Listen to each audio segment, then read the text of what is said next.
প্রথমে পরিচিত হই। ওকে, আমার মনে হয় লেডিস ফার্স্ট। ঠিক আছে, ওকে, আপনার নামটা একটু বলেন। আমার পুরো নাম হচ্ছে লামিয়া আহমেদ হিমু। লামিয়া আহমেদ হিমু। আর আপনার নামটা একটু বলেন। ইমরান হুসাইন। আপনাদের কোথায় জন্মগ্রহণ করেছেন বা কোথায় থাকছেন এগুলো যদি একটু জানি। হিমু, ঢাকা জেলা দুয়ার থানার নাইশা চৌদাবাদুর গ্রামে আমার জন্ম। আমি কিন্তু বুঝতে পারছি না আমরা এত স্পিডি হয়ে যাচ্ছে। একটু স্লো করে বলতে হবে। আপনি কিভাবে কথা বলেন? আমি তাহলে তো সেরেছে, একটু স্লো যেতে হবে। ওকে, হ্যাঁ, তো কোথায় বাড়ি? ঢাকা জেলার দুয়ার থানার নাইশা চৌদাবাদুর গ্রামে। আমি কিছু বুঝিনি, আপনারা যদি কিছু বুঝে নিয়েন তাহলে বুঝে নিয়েন ঢাকা জেলার দুয়ার থানার কোন একটা জায়গায় হবে। ওকে, আপনি বলেন ওর বাড়ি কোথায়? ঢাকা জেলা দুয়ার থানা নারিশা চৈতা পাথর গ্রাম। নারিশা চৈতা বাতর, এটা কি নাম? এটা তো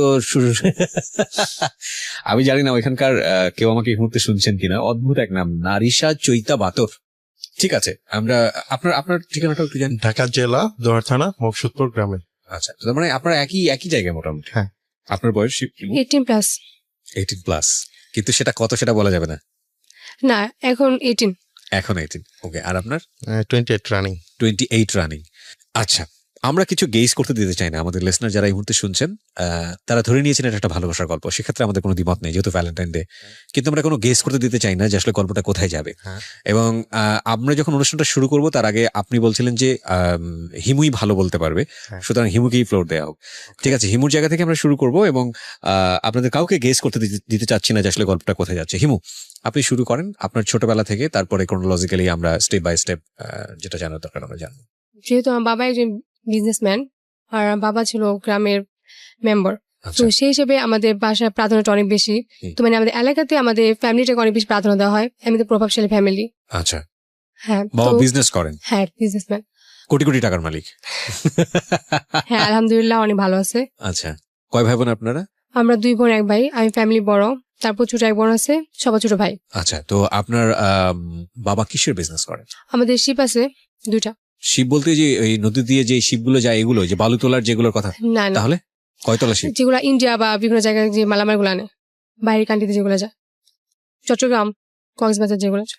বোঝেন কত বড় লোকের সামনে বসে আছে, এই জন্য শীষ বাজালাম আজকে আমি। ওকে, দাঁড়ান, আপনার বিয়ে শাদী হয়েছে, আপনার কটা বোন আছে বলছিলেন? আমরা একজন। আমাদের এই অনুষ্ঠান থেকে যদি কেউ হতদরিদ্র, মানে সম্পদের সুষম বন্টন তো দরকার, তাই না? আপনার বাবার 2টো শিপ আছে এবং আমরা জানি যে এখানে অনেকেই ক্যান্ডিডেট হতে পারেন চাইলে ছোট বোনের জন্য। বয়স কত ওনার? ক্লাস 7 পড়ে। ক্লাস 7 না, তাহলে এই মুহূর্তে হওয়া যাবে না, ওনাকে অনেক সময় দিতে হবে। ওকে, আমরা জাস্ট কিডিং, মানে একটু মজা করছিলাম, রিল্যাক্স করার চেষ্টা করছি। আমার কেন যেন মনে হচ্ছে আপনারা দুজনেই অনেক বেশি tight and reserve. Feel free, it's your home, কথা বলেন, আরামসে গল্প করেন। হ্যাঁ, আমার মনে হয় সেটাই বরং ভালো হবে। ওকে, জি বলুন। তারপর? তো সেই হিসেবে ছোটবেলা থেকে অনেক আদর পেয়ে বড় হয়েছেন। হ্যাঁ, যেহেতু বাড়ির বড় মেয়ে, মা আমার বড় সন্তান, সেই হিসেবে ছোটবেলা থেকে কিছু চাওয়ার আগে পেয়ে গেছি। জি। আর ছোটবেলা থেকে অনেক ভালো স্কুলে পড়াশোনা করছি। তো সেই হিসেবে তো বাবা প্রথমে সৌদি আরব ছিলেন জি কয়েক বছর, তো ওখান থেকে বিজনেস মানে শিফট করার পর বাংলাদেশে চলে আসেন, একেবারে চলে আসেন। হ্যাঁ, তো ক্লাস 5-এ আমি হঠাৎ একদিন সিরিয়াসলি অসুস্থ হয়ে পড়ি। অসুস্থ হয়েছে আমার, হঠাৎ মাথায় 2 সাইডের যে রক্ত আছে ওখান থেকে প্রচন্ড ব্যথা শুরু হতো। তো আমি সেন্সলেস হয়ে যেতাম। হঠাৎ করে এটা হচ্ছে? হ্যাঁ, হঠাৎ।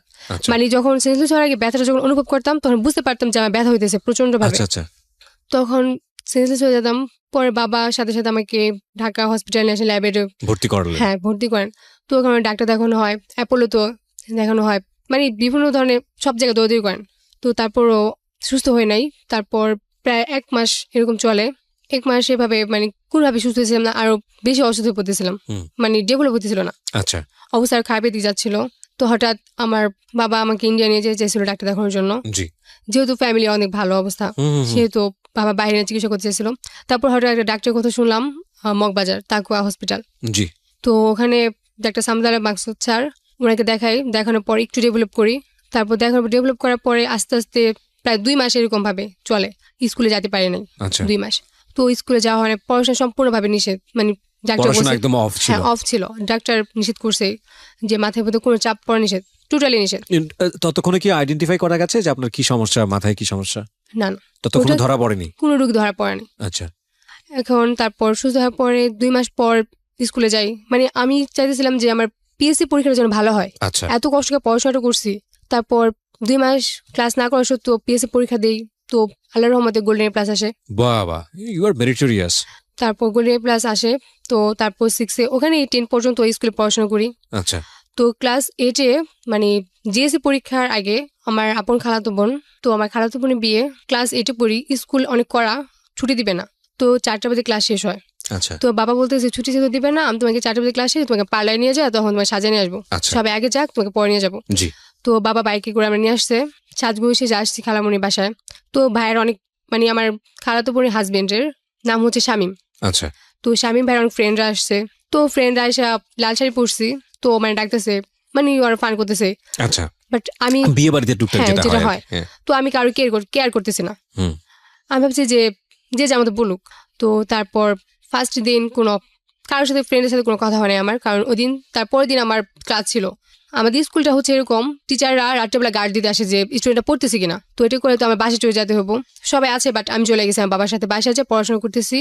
পড়াশোনা করার পর ওই দিন আর কি কারোর সাথে কোনো টাইম দেওয়া হয়নি। তো তারপরের দিন আসছি আবার সকালে, আসার পর আম্মু ছিল খালামুনি বাসায়, বাট আমি আর বাবা বাসায় ছিলাম। তো আসার পরে ফার্স্ট কিছু খেয়ে আবার ক্লাসে চলে গেছি, ক্লাসে চলে যাওয়ার পরে আবার দুপুরে আসছি, আসার পরে ভাইয়ের ফ্রেন্ডরা সবাই আসছে, আসার পরে ভাইয়ের এক ফ্রেন্ড আমাকে বলতেছে চাপু আপনার নাম্বারটা দেন। তো আমি বলছি আমি ফোন ইউজ করি না। মানে ভাইয়ার এক ফ্রেন্ড, মানে শামীম ভাইয়ের ফ্রেন্ড। শামীম ভাই সম্পর্কে আপনার জন্য কি হলো? মানে যে খালাতো বোনের বিয়ে, ওই খালাতো বোনের হবু হাজবেন্ড। ওকে ওকে, মানে যে খালাতো, আপনার আপন খালাতো বোন। হ্যাঁ। তো আপন খালাতো বোনের যে তোমার এক সম্পর্কে এক ধরনের দুলাভাই হচ্ছে। হ্যাঁ, দুলাভাই। আচ্ছা, তো দুলাভাইয়ের কোন এক ফ্রেন্ড আপনাকে বলছে যে আপু ফোন নাম্বারটা দেন। তো ফোন নাম্বার চাওয়ার পর আমি আর কি ফোন নাম্বারটা দিয়ে নেই। তারপর আরেকটা ফ্রেন্ড আসে আমাকে জাস্ট টিস্যুর ভেতর ফোন নাম্বারটা মানে কাগজে লিখে আমাকে হাতে ধরা দিছে, একটা পিছিয়ে পাঠিয়ে দিছে। আচ্ছা। অন্য ফ্রেন্ড এটা আবার। আচ্ছা। ভাইয়ের নাম্বার দেওয়ার পর এখন কতক্ষণ আমি তো টিস্যুটা নিছি, বলতেছে আপু আপনাকে টিস্যু দিছে একজন। তো আমি দেখতেছি ভেতরে শক্ত শক্ত লাগতেছে, তো আমি খুলছি, খুলাবো দেখি ফোন নাম্বার। আচ্ছা। তো দেখার পর তারপর আবার দেখি আরেকটা ফ্রেন্ড আসে আমার এই নাম্বার সাথতেছে। তো নাম্বার মানে একদিন সাজুগুজু করে যাওয়ার পরে মোটামুটি এই ঘটনা ঘটে গেছে। আপনি দেখতে মাশাআল্লাহ অনেক সুন্দর, এবং আমার মনে হয় যেটা যে গ্রামের বা ফ্যামিলি সবাই সেটা অ্যাড্রেস করতো ইনফ্যাক্ট। হ্যাঁ, তারপর এখন নাম্বার সাথে পরে আমি বলতেছি যে দেখেন আপনার আরেকটা ফ্রেন্ড আমাকে এই নাম্বারটা দিয়ে গেছে। আচ্ছা। তো আমি কারো নাম্বারটা নিয়ে নিয়ে যে নাম্বারটা ফ্রেন্ডটা দিয়ে গেছে ওটা আবার তাকে ফিরে দিয়ে দিয়েছি আমি। আচ্ছা। তো তারপরের দিন তো ছেলের বাসায় যায়, তৃতীয় দিন আমিও বাসায় যাই নাই। ভাইয়ের ফ্রেন্ড মানে ও আমার খালাতো বোনকে জিজ্ঞেস করছে যে হিমা পয়সা নেই, জিজ্ঞেস করেছে যে আপনি অনুষ্ঠানে গেছেন কিনা বা কোনো কিছু। বললো যে হিমা পয়সা নেই। ফাইন, তার আগে আমি এখন একটু ইমরানের কাছে যাই। ফাইন, আপনার কাছ থেকে ফিরবো। ইমরান, এই যে কাগজে নাম্বার টাম্বার লেখার ব্যাপার, এটা কি ওর ক্ষেত্রেই প্রথম ছিল নাকি এর আগেও এরকম হয়েছে টুকটাক? আজকে কিন্তু বলতে হবে সবকিছু। এটা ওর ক্ষেত্রেই ফার্স্ট। আপনি এরকম সাহস করলেন কেন? আপনি তখন কি করছিলেন? আমি তখন কিছুই করতাম না, মানে বেকার ছিলাম। আমি জবের জন্য অনেক ট্রাই করতাম, বিজনেসের জন্য, তো ওকে দেখে বাইরে যাওয়ার জন্য অনেক বেশি ট্রাই করছি। ওকে দেখে কি মনে হলো যে কারণে নাম্বারটা ওরে দেখে ভালো লাগছে, ফার্স্ট দেখে অনেক কিউট লাগছে। ও লাল শাড়ি পরে আসছিল, তো অনেক বেশি ভালো লাগছে। ক্লাস 7-এ পড়েন তখন আপনি, না ক্লাস 8-এ? ক্লাস 8-এ। তো আপনি সাহস করে নাম্বারটা দিয়ে দিলেন? হ্যাঁ, দিয়ে দিলাম। পরের দিন জিজ্ঞেস করছিলেন যে এসছে? পরের দিন আমি ওই ফ্রেন্ডদের বাসায় গেছি লাঞ্চের সময়, তো তখন যাই দেখো নাই। আচ্ছা। খালতুমনকে জিজ্ঞেস করলাম হেমু আসছে নাকি। আচ্ছা। পরে বললো যে না, ও তো আজকে আর আসবে না। তখন আমি মন খারাপ করে চলে আসলাম। ওকে, বাট আপনি কি মানে ওই প্রথম দেখার পরই যেটা হয় যে দুনিয়াটা ওলটপালট হয়ে যাচ্ছে, বাংলা সিনেমাতে আমরা যেটা দেখি আকাশ পাতাল মানে সবকিছু এফোর ওপর হয়ে যাচ্ছে, ওরকম কোনো ব্যাপার স্যাপার ছিল কিনা? না, ওইরকম কোনো ব্যাপার ছিল না। আচ্ছা, ঠিক আছে, হ্যাঁ বলেন হিমু, তারপর কি হলো? তারপর ও কয়েকদিন পরে দেখি আমার স্কুলে আসছে, তো আমার যে হেড টিচার উনি আবার মামা হন। আচ্ছা। তো ও আসছে, আসার পর ও আমাকে দেখে না কখনো, ও 2-3 বারে গেছে। তো আমি ওকে সবসময় দেখতাম, দেখে ক্লাসে চলে যেতাম, ফিরতাম না ওই দেখা। আচ্ছা। তারপর 1 বছর পরে ক্লাস 9-এ 9/10/2015, আচ্ছা, তখন 9-এ তারপর ও আমার এক দুলাভাই ছিল, মানে আমার এটা আবার অন্য খালাতো বোনের হাজবেন্ড। ওই খালাতো বোনের হাজবেন্ড আবার 2 ছোট বোনকে প্রাইভেট পড়াতো, তো উনি আবার স্কুলের টিচার ছিল। তো আমি যেহেতু কমার্স নিয়েছি, ওই ভাইয়াও কমার্সের টিচার, তো ভাইয়া আমাকে পাশে প্রাইভেট পড়াতে আসতো। তো ওই সময় ভাইয়া সবকিছু জানতো ওর সম্পর্কে। তো একদিন আমার কিছুর জন্য অনেক মন খারাপ ছিল, তো ওর প্রতি আমার হঠাৎ কেমন যে একটা ফিলিংস হইতো, মানে হঠাৎ, কোনো কারণ ছাড়াই। না কারণ ছাড়া। তো আমি ভাইয়াকে শেয়ার করলাম যে ভাইয়া এরকম হঠাৎ মনে পড়ে একটা ফিলিংস হয়। আচ্ছা। পরে ভাই বলো ওর নাম্বার তোমার কাছে আছে, তো তুমি কথা বলো। আচ্ছা, ইন দ্য মিন টাইম ওর নাম্বার দিয়ে যোগাযোগ রাখি নাই নাকি? যোগাযোগ রাখি না, ও এটা জানি না যে আমার বাসা কোথায়, এটা জানে না। আপনি নাম্বারটা যখন দিয়ে ওকে পেলেন না বা ওর খোঁজ খবরও জানেন না, তখন কি হয়েছে? আপনি আপনার জায়গা থেকে ভুলে গিয়েছেন বিষয়টা নাকি ইমরান? নাকি তারপরও আপনি মাঝে মাঝে সম্পূর্ণভাবে ভুলে যায় না, কোনো একটা জায়গায় ছিল অল্প একটু। আচ্ছা, তো আপনি কি করতেন ওই সময়টাতে? আপনি কি ওকে দেখার জন্য রাস্তায় দাঁড়ানো বা অন্য কোথাও স্কুলে যাই। না, মাঝে মধ্যে ওদের স্কুলে গেতাম। গিয়ে আপনি দাঁড়িয়ে থাকতেন ওকে এক নজর দেখা যায় কিনা? হ্যাঁ। ওকে, ফাইন, ইন্টারেস্টিং। তারপর আমি ওকে ফোন দেই। তো মানে ওই দিন আমি আমার খালাতো বোনের বাসায় বেড়াতে গেছি। তো ওই দিন রাত্রে এই ভাইয়ের নাম্বারটা দিছে। তো আমি ওকে ফোন দেই। ফোন দেওয়ার পর আমি বলতেছি হ্যালো আসসালামু আলাইকুম। তো ও বলতেছে, ও সালাম অ্যান্সার নিছে। তারপর বলতেছে হ্যাঁ কে বলতেছেন? তো আমি বলছি আপনার পরিচিত কেউ, দেখেন চিনতে পারেন কিনা। তো ও বলতেছে যে আচ্ছা আপনি কি আমার কোনো খালাতো বোন? আপনি কোন সময় খালাতো বোনের মতো লাগতেছে, আপনি কোন সময় ফান করতেছেন, মানে কোনো খালাতো বোন আমার? তো আমি বলতেছি না খালাতো, আপনি কোনো খালাতো বোন না। তো বলছে আচ্ছা ঠিক আছে, আমি আপনাকে 10 মিনিট পর ফোন দিতেছি। ও সময় খাইতেছিল। আচ্ছা, তখন রাত 11:15 বাজে। জি। 10 মিনিট পর কল ব্যাক করছে। তো আমি আবার সালাম দিছি। তো বলতেছে আচ্ছা সত্যি করে বলেন তো আপনি কে? পরে বলছি আমি হিমু, শাহিম ভাইয়ের শালি, চিনতে পারছেন? তো বলতেছে ও হ্যাঁ, তারপর বিয়ান সাহেব কেমন আছেন? আচ্ছা দাঁড়ান, আপনি যে এরকম আপনি ফোন নাম্বার দিয়েও পাত্তা পেলেন না, প্রায় 1-1.5 বছর পরে সে ফোন দিচ্ছে আপনাকে, দিয়ে সালাম টালাম দিচ্ছে, আপনি যখন চিনতে পারলেন যে না সেই হিমু, আপনি তখন কোনো রিলেশনশিপেও নাই, তো কেমন লাগছিল আপনার মধ্যে? তখন আমার অনেক ভালো লাগতেছিল, বস কি বলবো, অনেক বেশি পাইয়া গেছি বা এরকম কিছু একটা? পেয়ে গেছি বা অনেক কিছু না, আসলে বিষয়টা এরকম না। বিষয়টা আসলে কিরকম সেটা আমরা জানবো ছোট্ট একটা বিরতির পর। আর একটা বিষয় বলি যে আজকে যে কাপলটা এখানে আছে, অ্যাট দ্য ইনিশিয়াল স্টেজে আপনাদের কাছে মনে হতে পারে যে এই জীবন গল্পটা একটা মানে ঠিক আছে এরকমই তো হবে, কিন্তু প্রতিটা জীবন গল্পেই আমি যে কথাটা আপনাদেরকে সবসময় বলি যে জীবন নাটকের চেয়েও নাটকীয়। আপনারা আসলে কোন স্টপেজে গিয়ে আপনারা অনুমান করতে পারবেন না এর পরের স্টপেজটা কোথায়। ছোট্ট একটা বিরতি নেই, মাত্র 2 মিনিট। আর by the way, so very very interesting information, সেটা হচ্ছে অ্যাবাউট মাই বুক।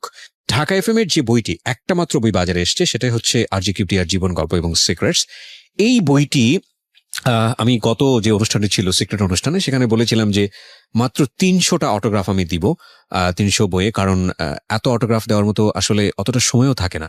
কিন্তু আমি ঠিক জানি না, মানে এই কথাটা বলার পরে এখন এমন হয়েছে যত কোম্পানি থেকে বইয়ের অর্ডার আসছে প্রত্যেককেই আমাকে অটোগ্রাফ দিতে বাধ্য করছে। যেই হোক, আমি চিন্তা করেছি যে এটা আমি আরো কিছুটা বাড়াবো, এবং ঠিক অটোগ্রাফ না, আমি প্রত্যেকটা বইয়ে কিছু কথা লিখে দিচ্ছি প্রত্যেকের জন্য আলাদা আলাদা করে, যেটা আমি আমার জীবন থেকে জীবন গল্প অনুষ্ঠান প্রচার করতে গিয়ে কিছু জিনিস জেনেছি, শিখেছি, বুঝেছি, সেটা আপনাদের সঙ্গে শেয়ার করছি। সো এই কথাগুলো হয়তো আপনার জীবনকে অন্যরকম ভাবে ইউটিলাইজ করতে, মোটিভেট করতে কিংবা ভাবতে শেখাবে। ওকে, সো আপনারা যারা বই এখন পর্যন্ত অর্ডার দেননি কিন্তু নিতে চান আমার এই কথাগুলো সম্বলিতভাবে, তাদের জন্য আমি এটা একটা লাস্ট অফার দিব। সেটা হলো, আপনাকে যেটা করতে হবে, আমি ফোনের নাম্বারটি অ্যানাউন্স করার সঙ্গে সঙ্গেই আপনি ফোনের অর্ডারটা দিয়ে দিতে হবে, কজ আমি খুব লিমিটেড সংখ্যক কিছু বই এই কথাগুলো লিখবো। একটি নাম্বার হচ্ছে 0963877171। আমি আবারও বলি, এটা হচ্ছে ক্লিক অ্যান্ড ডিলের নাম্বার 09638771771। আরো একবার বলছি 09638771771। এখানে ফোন দিয়ে বলবেন আরজি কিপ্রিয়ার জীবন গল্প এবং সিক্রেটস বইটি চাই। বইটির মূল্য হচ্ছে 200 টাকা।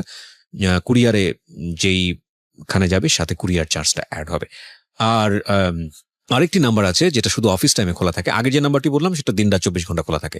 আর অফিস টাইমের যে নাম্বারটি খোলা থাকে সেটা হচ্ছে রকমারি.com এর নাম্বার, একদম সহজ একটি নাম্বার 16297। আমি আবারও বলছি 16297 16297।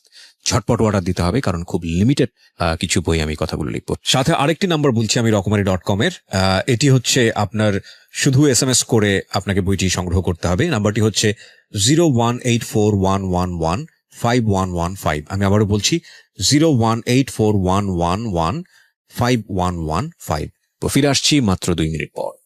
জীবন গল্প পেয়েছেন হিমু যেখানটায় আমরা ছিলাম, তো আপনি ওর ফোন কল আপনি রিটার্ন পেয়েছেন এবং কথাবার্তা বলছিলেন। তারপর আমি ফান করতেছিলাম ওর সাথে, বলতেছি আপনি কি আমাকে বিয়ে করবেন, ফার্স্ট কথা। সিরিয়াসলি? হ্যাঁ। মানে এটা কি আপনার প্ল্যান ছিল যে এরকম যে আপনি এই কথাটা বলবেন, নাকি হঠাৎ করে বের হয়ে গেছে? না, আমার প্ল্যানই ছিল এটা, যে দেখবো তার মানে প্রতিক্রিয়াটা কি হয়। আচ্ছা দাঁড়ান, আপনি কি বলেছিলেন ইমরান? তো ও বলছে, ফার্স্টে ফোন দিয়ে বলছে যে আপনি কি আমাকে বিয়ে করবেন? তো আমি তো শুনে একদমই অবাক। হ্যাঁ, মেঘ না চাইতে বৃষ্টি, হ্যাঁ, সাথে ঝড়ও আছে। হ্যাঁ, ঝড় 10 নম্বর বিপদ সংকেত আছে। হ্যাঁ, ওকে। তো পরে আমি বললাম যে তুমি তো না, সরি, আমি আপনি করে বলতে তখন আপনি তো আমার ব্যাপারে কিছু জানেন না, আমি আপনার ব্যাপারে কিছু জানি না, আমরা কথা এই বলি। একটু বড় সমস্যা ছেলেদের, বিলিভ মি, ছেলেটা প্রেম করার জন্য জান দিয়ে দিবে, যখনই বিয়ের কথাটা আসবে তখনই ছেলেটা অনেক বেশি হিসেবে হয়ে যাবে। এটা তো জানেন না, ওটা জানেন না, আমি কিন্তু চাকরি করি না, এটা এরকম না এরকম না, কোথায় রাখবো আপনাকে, আলটিমেটলি তখন বাহানাটা শুরু হয়। ওকে বলেন। হ্যাঁ, ওরা বলতেছিলাম যে আমার ব্যাপারে আপনি জানেন, আমি আপনার ব্যাপারে জানি, তারপর আমরা বিয়েটা করি। Right. আর এখন আমি বেকার, ওরে আমি সবকিছুই খুইলা বললাম হ্যাঁ। আমার ফ্যামিলি। ওকে, পরে ও বললে ওকে। আপনি ব্যাপারটাকে সিরিয়াসলি নিয়ে ফেললেন, মানে ওকে বলে কেন রাজি করার না? আপনার তো উচিত ছিল বলার না আমাকে কালকে বিয়ে করতে হবে। না, আমি তোকে ফান করার জন্য বলতেছিলাম, তো সিরিয়াসলি বলি নাই। আচ্ছা, কিন্তু এইটা আমি বুঝি নাই যে ও ফান করে আপনি সিরিয়াসলি বলতেছে। নিয়ে আমি নিয়েছেন। সিরিয়াসলি নিয়ে রাইট, নিয়েছি। অ্যান্সারটা অনেক সিরিয়াস ছিল, সেটাই বলতেছি। হ্যাঁ, তারপর কি হলো হিমু? তারপর বলতেছে যে আমি কি আপনার সাথে, আমি কি আপনাকে তুমি করে বলতে পারি? হুম। তো আমি বলতেছি হ্যাঁ অবশ্যই বলেন, আমি তো আপনাকে বয়স অনেক ছোট, হুম, তুমি বলতে পারেন। তো ও বলতেছে যে তাহলে আমরা আজকে সারা রাত কথা বলতে পারি? আমি বলছি ঠিক আছে, সমস্যা নেই, বলেন। এই কথাটা বলার পর হঠাৎ ফোনটা অফ হয়ে যায়, মানে আমার ফোনটা। সারা রাত ফোন নিয়ে বসে থাকেন ইমরান এবার। Very painful. এইগুলা প্রত্যেকের লাইফে কম বেশি ফেস করেছে ইনফ্যাক্ট। হ্যাঁ, তারপর? ফোনটা অবশ্য আমার ছিল না, এটা ছিল আমার যে খেলাধুলার হাজবেন্ড। আচ্ছা, ও ওই ওনার নাম্বার থেকে আপনি ফোন দিয়েছিলেন? তো ফোনটা চার্জ ছিল না, আচ্ছা, তো অফ হয়ে যায়। তো আমি ফোনটা চার্জ দিয়ে রাখি, সকালে ঘুম থেকে উঠার পরেই উঠে ফোনটা অন করছি, একটু পরে আর ফোন। আপনি সারা রাত জেগেছিলেন ইমরান? হ্যাঁ, সারা রাত জেগে থাকি নাই, অনেক রাত পর্যন্ত জেগেছিলাম, অনেকগুলো সিগারেট খাইছি, অনেক টেনশন হয়েছিল, আচ্ছা, ওকে, অনেক পেন হয়েছিল। ওকে, তারপর? তো জি বলতেছে যে নাস্তা করছেন? আমি বলছি হ্যাঁ করছি। তো ও বলতেছে আজকে স্কুলে যাবেন না? আমি বলছি হ্যাঁ স্কুলে যাবো। পরে বলছে তাহলে আমি আসি, দেখা করবো আপনার সাথে। তারপর আমি বলছি আচ্ছা ঠিক আছে আসেন, সমস্যা নেই। যেহেতু ওর প্রতি আমার একটা ভালো লাগা আগে তৈরি হয়েছিল, হুম, হুম, তো সে হিসেবে ও আসতেই পারে, আমার একটা ভালো লাগা কাজ করছে, ও আসবে জি, ওই হিসেবে। তো আমি স্কুলে গেছি টিফিন টাইম, তো আমার এক ফ্রেন্ডের সাথে আমি সব শেয়ার করতাম। আমি বলছি যে এমন এমন আজকে আসবে, ওর সাথে কথা হয়েছে। তো আর আমি দাঁড়িয়ে আছি, আমাদের স্কুলের ভেতরে একটা দোকান ছিল, ছোট দোকান। জি, তো ওখানেও আসছে, আসার পর স্কুলের ভেতরে এমনটা নিয়ম ছিল যে স্যাররা টিচাররা দাঁড়িয়ে থাকতো, মানে কোনো ছেলে মেয়ের সাথে কথা বলতে পারতো না, মেয়েরা গেটে বাইরে যেতে পারতো না। আচ্ছা, মানে গ্রামীণ স্কুলে সাধারণত এত করা হয় না। আচ্ছা, আমি ওর সাথে কোনো কথা বলতে পারতেছিলাম না, ও শুধু হাই দিছে, হুম, ব্যাস এটুকুই। তো ওই দিন বিকেলে আমি ওই আপুর বাসা থেকে আমার বাসায় চলে যাই স্কুল থেকে। তো আমার বাবার আপন চাচাতো বোন, তো তখন বিয়ে হয় নাই, আপুর মানে ফুপুর, ফুপুকে আমি সব শেয়ার করছি যে এমন এমন, তো আমি এখন কথা বলতে পারবো না ওর সাথে। তো ফুপু বলতেছে ঠিক আছে, তো আমার ফোন দিয়ে কথা বললো। তো পুপুর ফোন দিয়ে প্রতিদিন বিকেলে কথা বলতাম, বিকেলে আর সন্ধ্যায় কথা হইতো, সকালে কথা হইতো। তো এইভাবে ও আমার সম্পর্কে জানতেছে, আমি ওর সম্পর্কে জানতেছি। তো বলতেছে যে দেখো আমার ফ্যামিলি কিন্তু তোমার ফ্যামিলির মতো অতটাই না, মানে সবকিছু বলছে, ক্লিয়ারলি বলছে। তো আমি কিন্তু তোমাকে ওভাবে হ্যাপি করতে পারবো না, তুমি ছোটবেলা থেকে যেভাবে বড় হয়েছো ওভাবে বড় হতে পারবা না, মানে যখন যা চাইছো সাথে সাথে পাইছো, হুম, হুম, হুম, বাট আমার কাছে আসলে ওটা পাইবা না। আচ্ছা, হয়তো আমি তোমাকে আমার ভালোবাসা দিয়ে হ্যাপি করতে পারবো, বাট যে চাইছো ওটা পাবা, অবশ্যই পাবা, একটু টাইম লাগবে, আমাকে একটু টাইম দিতে হবে, হুম, হুম, মানে ওটা তো আমি সাথে দিতে পারবো না তোমার বাবার মতো। তো আমি বলছি ঠিক আছে আমার সমস্যা নেই, আমাকে একটু ভালোবাসলেই হবে। তো এটা বলছি। তো এখন একদিন আমি একটা ফোন কিনি লুকায় আমার ফ্রেন্ডকে দিয়া, আচ্ছা, ওর সাথে কথা বলার জন্য। ফোন কেনার পর ফুপুর বাসে ফোন চার্জ দিতাম, ফুপু চার্জ দিত লুকায়া, যেহেতু ফুপুর ফোন ছিল একটা, ফুবু হেল্প করতে এসব ব্যাপারে? আচ্ছা, মানে সেমে ছিল, আমার থেকে 2 বছর সিনিয়র ছিল, ও আচ্ছা, আচ্ছা, সেজন্য হেল্প আচ্ছা, করতো।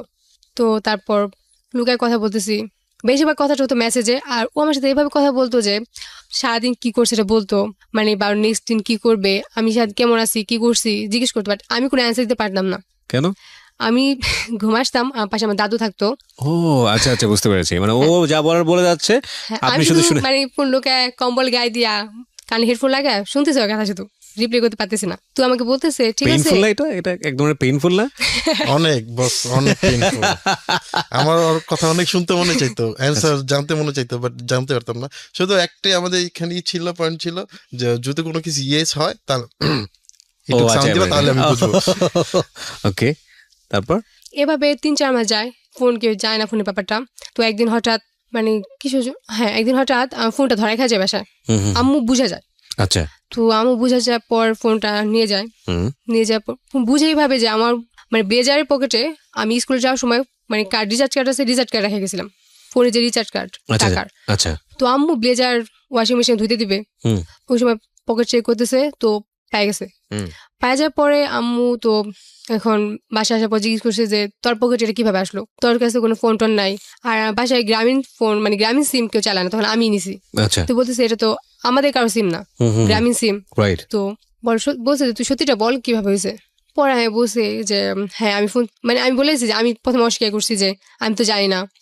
পরে আম্মু বলছে যে ঠিক আছে। পরে বাবা পাশের রুমে ছিল, বাবা শুনে গেছে। তো বাবা এমনি তো অনেক ভালো বাট অনেক রাগী মানুষ। আচ্ছা তো বাবা আসার পর যে হতেছে সত্যি করে বল যে কি হয়েছে। আমি শিওর তোর কাছে ফোন আছে, তো দেখি যে এখন আগে তুলনায় তুই ঘুমাস কম, অসুস্থ থাকস, ঘুম না আসলে পড়াশোনা ঠিক মতো করতে ততদিনে কি হলো, মাথার পেইনটা কি ততদিনে শেষ? হ্যাঁ শেষ না, মাথায় পেনটা হচ্ছে ততদিনে মানে আমি মোটামুটি সুস্থ, তখন আর পেনটা হইতেছে না। আচ্ছা তো পেনটা আমার তখনই হয় যখন আমি টেনশন করি। এভাবে বাবা আসার পর বসে তো আমি বলতেছি যে বাবা আমি ফোন চালানি। তো বাবা বলতেছে তুই তো আমার মেয়ে, আমি বুঝতেছি, আমি তো তোর বুঝি, তুই ফোন চালাস সত্যি করে বল। তো আমি বুঝছি। পরে বাবা থাপ্পড় দিছে আমার ফার্স্ট দিন ওর জন্য। এর আগে বাবা কখন আমাকে হাত তুলে নাই, এই জীবনের প্রথম গায়ে হাত তুললো? জীবনের প্রথম গায়ে হাত তুলছে। আচ্ছা তারপর আমার মানে অনেক কষ্ট লাগছে আমার যে বাবা প্রথম গায়ে হাত তুলছে। হ্যাঁ বুঝতে পেরেছি। আমি কান্না করে দিছি। তো তারপর বাবা বলতেছে যে দেখ তো আগে কখন আমি হাত তুলি নাই, ফার্স্ট তুই মিথ্যা বলার জন্য তো আগে হাত তুলছি, সত্যিটা এখন বলে দে, তা না হলে কিন্তু আমি আমার রাগ উঠলে যা আমি কন্ট্রোল করতে পারবো না। তো আমি বলছি যে হ্যাঁ আমি ফোন চালাই। পরে বাবা বলতেছে তাহলে ফোনটা আমার দিয়ে দে। তো আমি কি করবো, বাবার ফোনটা দিয়েছি। ফোনটা দিয়ে দেওয়ার পরে ফার্স্ট ফোন ধরা খেলাম প্রথম দিন। এক সপ্তাহ পরে আমি আরেকটা ফোন কিনছি। আচ্ছা হ্যাঁ তো মানে ওটা ফুপু দ্বারা আমি জানাই দিছি যে ফোন ধরা গেছি, তুমি টেনশন করো না। তো মাত্র একটা থাপ্পড় খেয়েছি, টেনশনের কোনো কারণ নাই। ফার্স্ট প্রেম করলে এইসব দিয়ে একটা স্যাক্রিফাইস করতেই হয়, কিছু করার থাকে না। হ্যাঁ বলেন। সেকেন্ড টাইম যখন ফোন কিনি, ফোন কেনার পর একদিন ও বাবা ঢাকা গেছে, ঢাকা আসছে। ঢাকা আসার পর আমি বলতেছি যে বাবা তো ঢাকা গেছে, তো বলতেছে যে তোমার আমাকে দেখতে মন চাইছে, তো তুমি, আমি বলতেছি ঠিক আছে তাহলে আমি তোমার বাইকে করে ঘুরবো আজকে, তুমি আসো। ইমরানকে বলছেন? হ্যাঁ ইমরানকে বলতেছি। তো ও বলতেছে যে ঠিক আছে আমি আসতেছি। তারপর ও 5 মিনিট পরে দেখা বাসায় সামনে আমার মেসেজ দিয়েছে যে আমি তো আসছি তুমি আসো। তো আম্মুর তখন জ্বর আসছিল অনেক, আম্মু শোয়া ছিল, তো বাসায় আব্বু ছিল না, ফ্রি পুরা। তো আমি রাস্তায় গেছি, রাস্তায় যাওয়ার পর আমিও জাস্ট আমার জড়া ধরছে ফার্স্ট টাইম, ওটা দুজন জড়া ধরছি। জড়া ধরার পর পরে আমি বলতেছি যে তোমার বাইকে করে ঘুরবো, চলো তুমি আমার নিয়ে যাও বাইকে করে। তো এই সময় হঠাৎ আমার আম্মু চলে আসছে। ওকে আম্মু চলে আসছে আমাকে খোঁজার জন্য। সরি বস, আমি একটা কথা, না না শিওর। ও আমাকে জড়াই ধরে অনেক কান্না করছে যে আমি এই বাসায় থাকবো না, আমাকে নিয়ে যাও, মানে ফার্স্ট বাবা প্রথম টাইম। ও আচ্ছা আচ্ছা। অনেক কান্না করতেছিল। পরে আমি ওরে বারবারই বুঝাইতে চাইছি যে পাগলামি কইরো না, আমি নিব, আমি তোমাকে বিয়ে করবো, বাট একটু টাইম লাগবে, ঠিক আছে? তো তখন আপনি কিছু করেন না? তখন আমার বাইরে যাওয়ার জন্য ট্রাই চলতেছে। আমার প্ল্যান ছিল যে আমি বাইরে যাওয়ার আগে বিয়ে করে যাবো, আচ্ছা ঠিক আছে, আমার ফ্যামিলিকে জানাবো, আচ্ছা আচ্ছা এরকম কিছু। আচ্ছা তো আমাকে কিছুতেই ছাড়তেছে না, ও জড়ায় ধরে রাখছে শক্ত করে, আমি কোনোভাবে ছুটাইতে পারতেছিলাম না। তো এই লোকজনের মধ্যেই? হ্যাঁ না লোকজন কিছু না, সন্ধ্যার পরে। আচ্ছা তো কিছুক্ষণের পরেই ওর মা টর্চ লাইট নিয়ে বেরোইছে। আমি তো ভয় নাই, আমি ওর বারবার বলতেছি তুমি আমাকে ছাড়ো, দেখলে তোমারই প্রবলেম হবে, আমার কোনো প্রবলেম হবে না, কারণ আমি ছেলে মানুষ, তুমি মেয়ে মানুষ। বলতেছিল যে প্রবলেম হয় হোক। হ্যাঁ ও বলতেছে যে প্রবলেম হলে হোক, তারপরে তোমাকে ছাড়বো না, আমি তোমার সাথে যাবো। হার্টবিট কেমন ছিল? পরে আমি ওরে ধাক্কাটা ছড়ায় আমি চলে আসছি। হার্টবিট তো অনেক বেশি, টেম্পারেচার অনেক বেশি ছিল। মানে কি আপনি ওরে ধাক্কা দিয়ে ফালাই দিয়ে আপনি বাইক নিয়ে? আমি ধাক্কাটা সরাই দিছি, সরাই দিয়ে আমি বাইক একটু দূরে নিয়ে স্টার্ট করছি। ও ফেটে যাচ্ছে রীতিমতো কথা আজকে আমার, অনেক লাউডলি বলতেছে বোধহয়। ওকে তারপরে কি হলো হিমু? হ্যাঁ তারপর মা তো আসলো টর্চ লাইট নিয়ে। হ্যাঁ তারপর আমি এখন মা চলে আসছে, ও চলে গেছে। তো আমি এখন এত রাতে বের হয়ে আসছি, কখনো বাসা থেকে আমি তখন কম বের হতাম। জি এখন আমি কি করবো, তো আমাদের ওখানে একটা প্রজেক্ট আছে আমাদের বাসার সাথেই। তো আমি প্রজেক্ট ওখানে যাই লুকাইছি যে যাতে আমাকে কেউ না দেখে। তো এত রাতে বের হয়েছি কি নাকি ভাববো। তারপর ওর প্রতি একটু রাগ হতেছিল, ফালাই রেখে চলে গেল। আমি ওর জন্য এত রাতে কষ্ট করে বের হয়ে আসলাম। তো ওর জন্য বাবার কাছে প্রথম থাপ্পড় খাইছি, তারপর আমাকে রেখে চলে গেল। তো আমি ওখানে দাঁড়ায় আছি অনেক কান্না করতেছি। তো ও আমাকে 12 ফোন দিতেছে, হিমু তুমি বাসায় চলে যাও, মানে ও 12 ফোন দিতেছে আমাকে। তো আমি বলতেছি না আমি যাবো না বাসায়, আমি বাসায় যাবো না, তুই আমার নিয়ে গেলে না কেন, আমি বাসায় যাবো না। বস এই কথাগুলো আমি বলি, হ্যাঁ শিওর। তো ও আমাকে মেসেজ দিচ্ছে, আমি আইসা পড়ছি, আমি ওর ফোন ব্যাক করছি যে তুমি কই, ও বলতেছে আমি জানি না। তো আমি বারবার রিকোয়েস্ট করতেছি, ও বলতেছে না। আমি বলতেছি তুমি কই, আমার অনেক টেনশন হইতেছে, বলো প্লিজ। তো পরে বলতেছে যে আমি বাসার বাইরে। আচ্ছা কি বলো কি তুমি এত রাত্রে বাসার বাইরে? তো আমি নানা ভাবে ভয় আসতেছি যে বাসায় যাওয়ার জন্য। আচ্ছা। আমি বলছি যে কুকুর আসবে, শিয়াল আসবে, সাপ আসবে, ভূতে ধরবে, ঠিক আছে। ও কোনো কিছু মানতেছে না, ওর জিত, আমি ওর রেখে কেন চলে আসলাম, ঠিক আছে। তো পরে আমার মাথায় কোনো কিছু কাজ করতেছিল না, এদিক দিয়ে আমার ফ্রেন্ড সবাই খবর হয়ে গেছে যে আমি মেয়ে নিয়ে চলে আসছি, ঠিক আছে। অলরেডি 2-3 জনের ফোন চলে আসছে। এক ফ্রেন্ডে ফোন দিছে যে বন্ধু মিষ্টি খাওয়াবা না, ঠিক আছে। তো আমি বললাম যে কিসের মিষ্টি। পরে বলে যে মনে বলে তুমি চৈতা পাথর থেকে এক মেয়ে নিয়ে আসছো ভাগায়া। পরে আমি কই না তো। কিছুক্ষণ পরে ওর খালতো বোন আমাকে ফোন দিছে যে ভাই আপনি কই, আমি বাসায়। সত্যি বলেন? আমি কই হ্যাঁ আমি বাসায়, আমি তো খাইতে বসছিলাম। পরে বলতেছে হিমু কোথায়? পরে আমি কই তো আমি জানি না। তো ওর খালতো বোন বলতেছে ভাই যোগ করেন না, অনেক টেনশন নিতেছে, ওর তো পাওয়া যাচ্ছে না। টর্চ লাইটের কি পাওয়ার আপনারা চিন্তা করে দেখেন। তো সরি বস, ও ওর আম্মু কিন্তু আমাদের দেখে নাই আচ্ছা একসাথে, আচ্ছা, ওরাও দেখে নাই, বুঝতে পেরেছি। হ্যাঁ, ঠিক আছে। পরে আমি ওর বারবার ফোন দিতেছি, ও কোনোভাবেই বাসা যাবে না। আচ্ছা। এটা পুরো খবর হয়ে গেছে, আমি ওকে নিয়ে চলে আসছি, ঠিক আছে। ওরা পাওয়া যাইতেছে না। তো পরবর্তীতে কি করব, ওরা অনেকভাবে রিকোয়েস্ট করতেছি। তো ওর খালতো বোন তো আমার পরিচিত যে টিচার, ঠিক আছে, ওই বাইরে ফোন দিলাম যে ভাইয়া হিমু ওইখান আছে, আপনি সিঙ্গেল যায় ওকে নিয়ে আসেন, এইটাই বলছে। ও তারপর হিমু, তারপর বাইরের ফোনটা মেবি লাউডলি ছিল, পাশে আমার দাদা ছিল, সবাই খুঁজতেছিল যেহেতু। জি, তো শোনার পর আমার আঙ্কেল আসছে, আসার পর আমাকে নিয়ে গেছে। তখন ও জানে না, এখনো পর্যন্ত কেউ জানে না যে আমি ওই দিন রাত্রে ওর সাথে দেখা করছি। আমি ফার্স্ট আপনার কাছে বললাম, এখানে এসে বললাম। ওকে ওকে। তারপর ওই দিনের মতো বাসায় চলে যায়। তো বাবা বলতেছে তোমার কাছে আরেকটা ফোন আছে, এটা আমি আবার তুমি ওর সাথে দেখা করছো। আচ্ছা, ওর সাথে দেখা করছো মানে কি? বাবা কি জানলো ওর ব্যাপারে এর আগে? হ্যাঁ, যেদিন ফার্স্ট ফোন ধরা খাই সেদিনই বাবা, ও একটা মিস্টেক হয়ে গেছে জি। মাঝখানে। ফার্স্ট ফোনটা ধরা খাই সেদিনই আমার মা ওর ফোন দেয় আচ্ছা সেকেন্ড টাইম, ওটুকু বলুক। আচ্ছা, হ্যাঁ আপনি বলেন। হ্যাঁ ওর আম্মু আমাকে ফোন দেয়, আমার আন্টি হ্যাঁ। আন্টি ফোন দেয়। হ্যাঁ। তো পরবর্তীতে আমি তো একটা অনুষ্ঠানে ছিলাম, তো আমি কিছুই বুঝতেছিলাম না। পরে আমি ফোনটা কেটে দিয়ে আমি সাইডে চলে আসি, পর ফোনটা ব্যাক করি, পরে সালাম দেই, পরে বলতেছি যে আমি হিমুর আম্মু, তো তুমি তো হিমুকে পছন্দ করো। ডিরেক্টলি ভাবে জিজ্ঞেস হ্যাঁ করেছে? ডিরেক্টলি জিজ্ঞেস করতেছে। মানে তার আগে আপনার সঙ্গে কথা বলেনি হিমু, আপনার মা, যে ছেলেটাকে জিজ্ঞেস করছে যে এটা কে। পর বলছে আম্মু, আমি তখন আর বাবার নাম জানতাম না, সত্যি কথা যেটা, শুধু অনেক জানতাম যে অনেক ইমরান, ওর বাড়ি মুর্শিদপুর, আচ্ছা, ব্যাস এটুকুই। এর বাইরে কিছু জানেন না? হ্যাঁ। এবং আপনি পছন্দ ওর করেন বাবার নাম আমাকে বলছে, বাট আমার মনে নাই, আমি ওটা মনে রাখার করি নাই, প্রয়োজন মনে করেন? হ্যাঁ। আপনি কি মাকে বলেছিলেন যে মা আমি ওই ছেলেটাকে পছন্দ না, করি? যেদিন ফার্স্ট ফোনটা ধরা খাই সেদিন বাবা যে মারলো, তো জি। বাবা জিজ্ঞেস করতেছে, পরে আমি বলতে তুমি যাও, আমি ওকে জিজ্ঞেস করি, আমার কাছে বলবে, হয়তো তোমার সামনে বলতে করতেছে না। তো আর মা বলতেছে যে তুই কার সাথে কথা বলছো, সত্যি করে বল, কার জন্য তুই তো কার সাথে কথা বলার জন্য ফোনটা কিনছস, ফ্রেন্ডের সাথে কথা বলতে তো তুই আমার ফোনটা নিতে পারতি। রাইট। তো আমি বলছি যে হ্যাঁ বলছি, তো কি হয়েছে, মানে আমি সবসময় যা বলার সরাসরি বলে দিই, যাকে যা বলার। আচ্ছা। তো আমি বলতেছি হ্যাঁ বলছি, তো কি হয়েছে, আমার লাইফ, আমি তো বলতে পারি, স্বাভাবিক, আমার একটা ফ্রেন্ড থাকতেই পারে, ভালো ফ্রেন্ড। তো পরবর্তীতে শুধু ফ্রেন্ড হতো তো আমার ফোন দিয়ে বলতে পারতি, ফ্রেন্ডের থেকে বেশি। আমি বলছি হ্যাঁ ফ্রেন্ডের থেকে বেশি। তো বলতেছে যে কে, পরে আমি বলছি যে এমন এমন বাসা মুর্শিদপুর, নাম ইমরান। ও আচ্ছা, তার মানে আপনার কাছ থেকে কিছুটা হলো ইনফর্ম আপনার মা। হ্যাঁ। হ্যাঁ, তারপরে কি হলো ইমরান? তো আমি আন্টিকে ফোন ব্যাক করি পরবর্তীতে, পরে জিজ্ঞেস করতেছে তুমি কি হিমুরে পছন্দ করো, ভালোবাসো? আমি হ্যাঁ আমি ওকে অনেক ভালোবাসি। পরে আন্টি জিজ্ঞেস করতেছে ওরা কি বিয়ে করবো? হ্যাঁ আমি বিয়ে করবো, তো তোমার বাসা থেকে প্রস্তাব পাঠাও।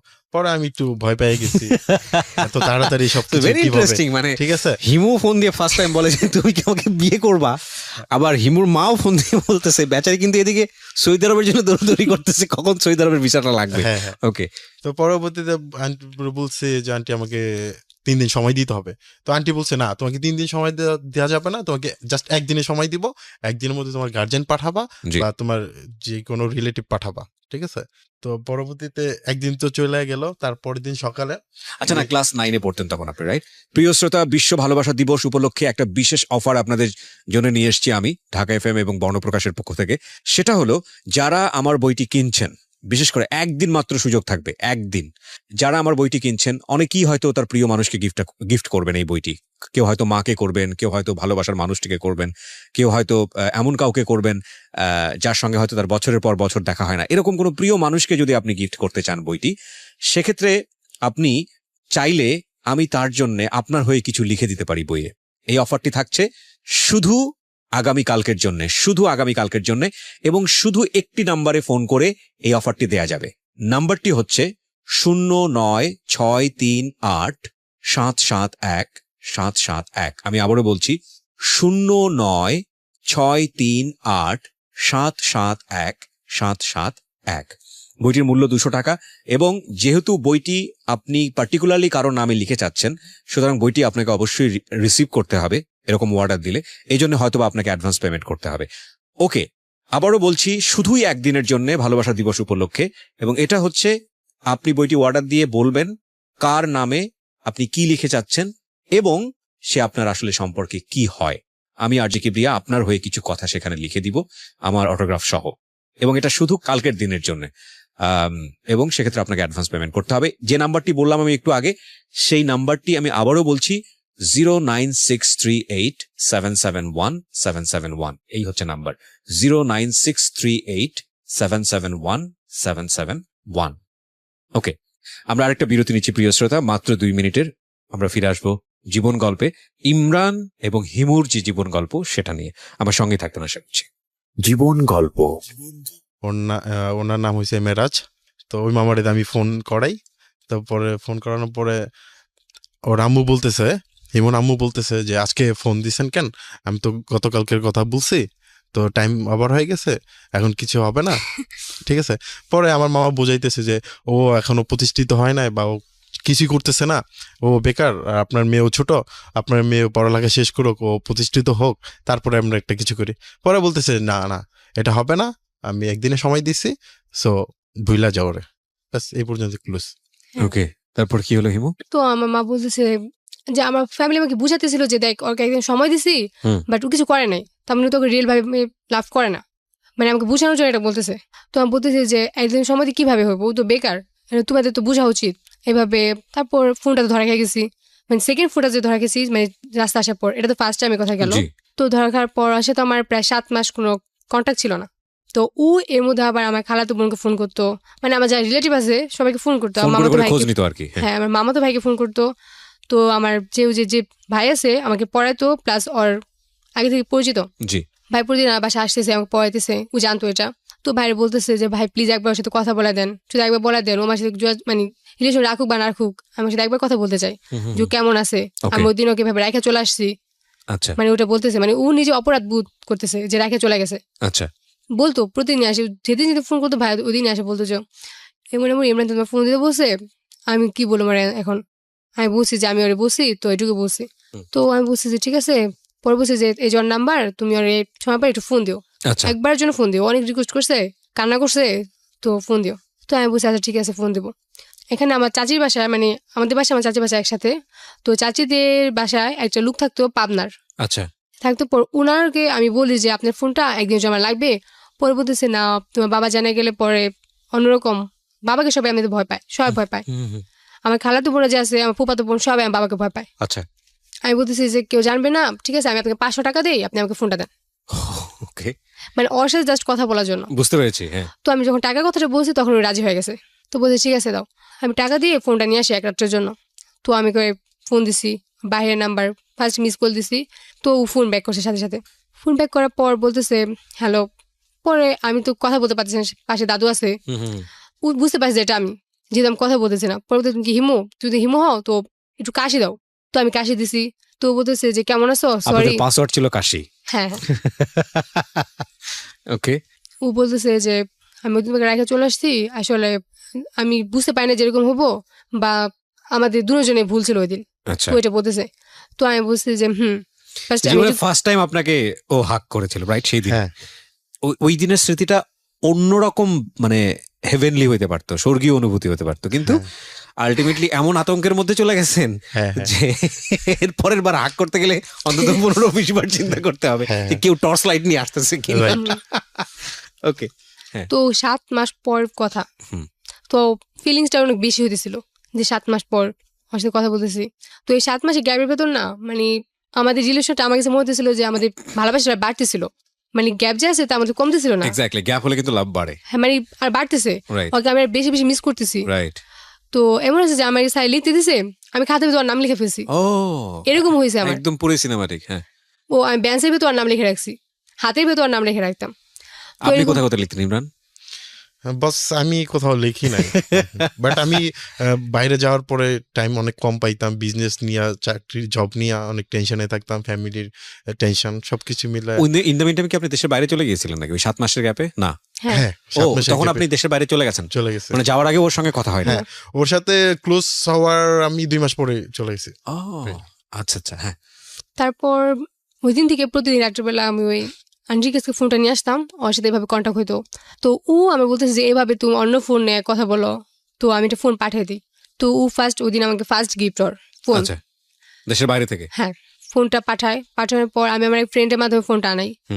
আনার পর 3 নাম্বার ফোন? হ্যাঁ 3 নাম্বার ফোন আমার। এভাবে চলতেছে, ভালো চলতেছে। তো জাস্ট 17 দিন গেছে, 17 দিন যাওয়ার পর আমি ওই পাবনের যে আন্টি ওনার ওই ফোনটা চার্জ দিই, প্লাস ওনাকে মাঝে মাঝে টাকা দিয়ে দিছি আচ্ছা যেন আমার বাবাকে না জানে। আচ্ছা একদিন ফোন উনি যখন ফার্স্ট ফোনটা দেখে আমার, তখনই বলতেছে যে হিম্মু তোমার ফোনটা আমাকে দিয়ে দাও, মানে ফোনটা তো অনেক দামি, ধরা খাইলে তো তোমার ফোনটা শেষ, তুমি আমার ফোনটা নাও। তো আমি বলতেছি যে আমি আপনাকে একটা ফোন কিনে দেবো, দামি ফোন কিনে দেবো, বাট ওর ফার্স্ট গিফট আমি এটা দিতে পারবো না। এখন ওনার ঘরে একদিন ফোনটা চার্জ, 17 দিনের দিন ফোনটা চার্জে দিয়ে আসছি। দিয়ে আসার পর উনি বলতেছে, আমি সন্ধ্যাবেলা গেছি যে আন্টি ফোনটা দেন, সন্ধ্যা হয়ে গেছে, পরে তো আম্মা আসতে দেবে না। পরে বলতেছে যে ঘরে থেকে নিয়ে আনো যেখান থেকে চার্জ দিছো। তো ঘরে গেছি, যে আপনার ফোনটা আনতে গেছি, দেখি ফোন নাই। তো আমি বলছি আন্টি ফোনটা তো খায় নাই, অনেক কোথাও রাখছেন? পরে বলতেছে নাম তো রাখি নাই, তাহলে মনে হয় হারাই গেছে। তারপর ওই দিন আমি বাসায় এসে অনেক কান্নাকাটি করি। আম্মু জিজ্ঞেস করছে কি হয়েছে, বসি আগের মতো মাথা ব্যথা করতেছে অনেক, বুঝে নেয় যে আমি অর্জনে কান্না করতেছি, ফার্স্ট গিফট হারাই গেছে দেখা। তো এইভাবে মানে থার্ড ফোন হারাই গেল, 3টা ফোন চলে গেছে। কয়েকদিন পর তারও 1 সপ্তাহ পর ও আমার জন্য আরেকটা ফোন পাঠাইছে। আরেকটা ফোন পাঠানোর পর এভাবে আবার কথা বলতেছি।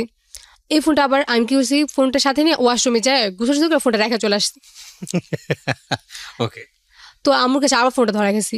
ও এইচএসসি এক্সামের আগে ফোনটা ধরা খাওয়ার পরে ওর সাথে আমার প্রায় 1 মাসের মানে কোনো যোগাযোগ ছিল না মাঝখানে। আচ্ছা এক্সামের 15 দিন আগে থেকে এক্সাম শেষ হওয়ার পর পর্যন্ত ছিল না। পরে এক্সামের রেজাল্ট একটু খারাপ আসে, ওর সাথে কথা বলার কারণে 4.89 আসে আচ্ছা রেজাল্ট।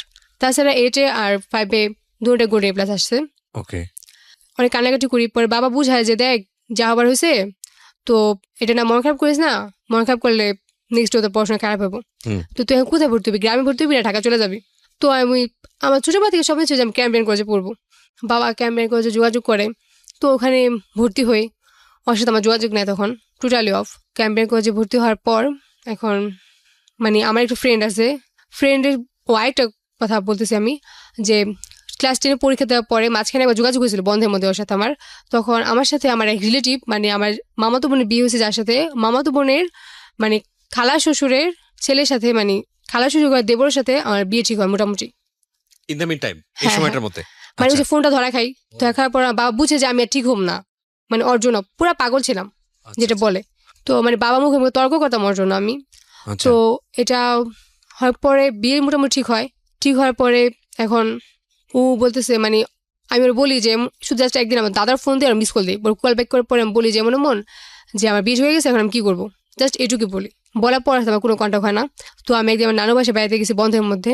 তারপর ওর এক বোনকে দিয়ে আমার ফোন করায়। ফোন করার পর বলতে আমার আম্মুর বলতেছে যে আমি হিমু ফ্রেন্ড, একসাথে আমরা পরীক্ষা দিছি, তো হিমুকে একটু দেওয়া যাবে? পরে আমি ভাবছি যেহেতু মেয়ে কণ্ঠ তো ওর ফ্রেন্ড, তো আমাকে ডাকে দিতেছে ফোন।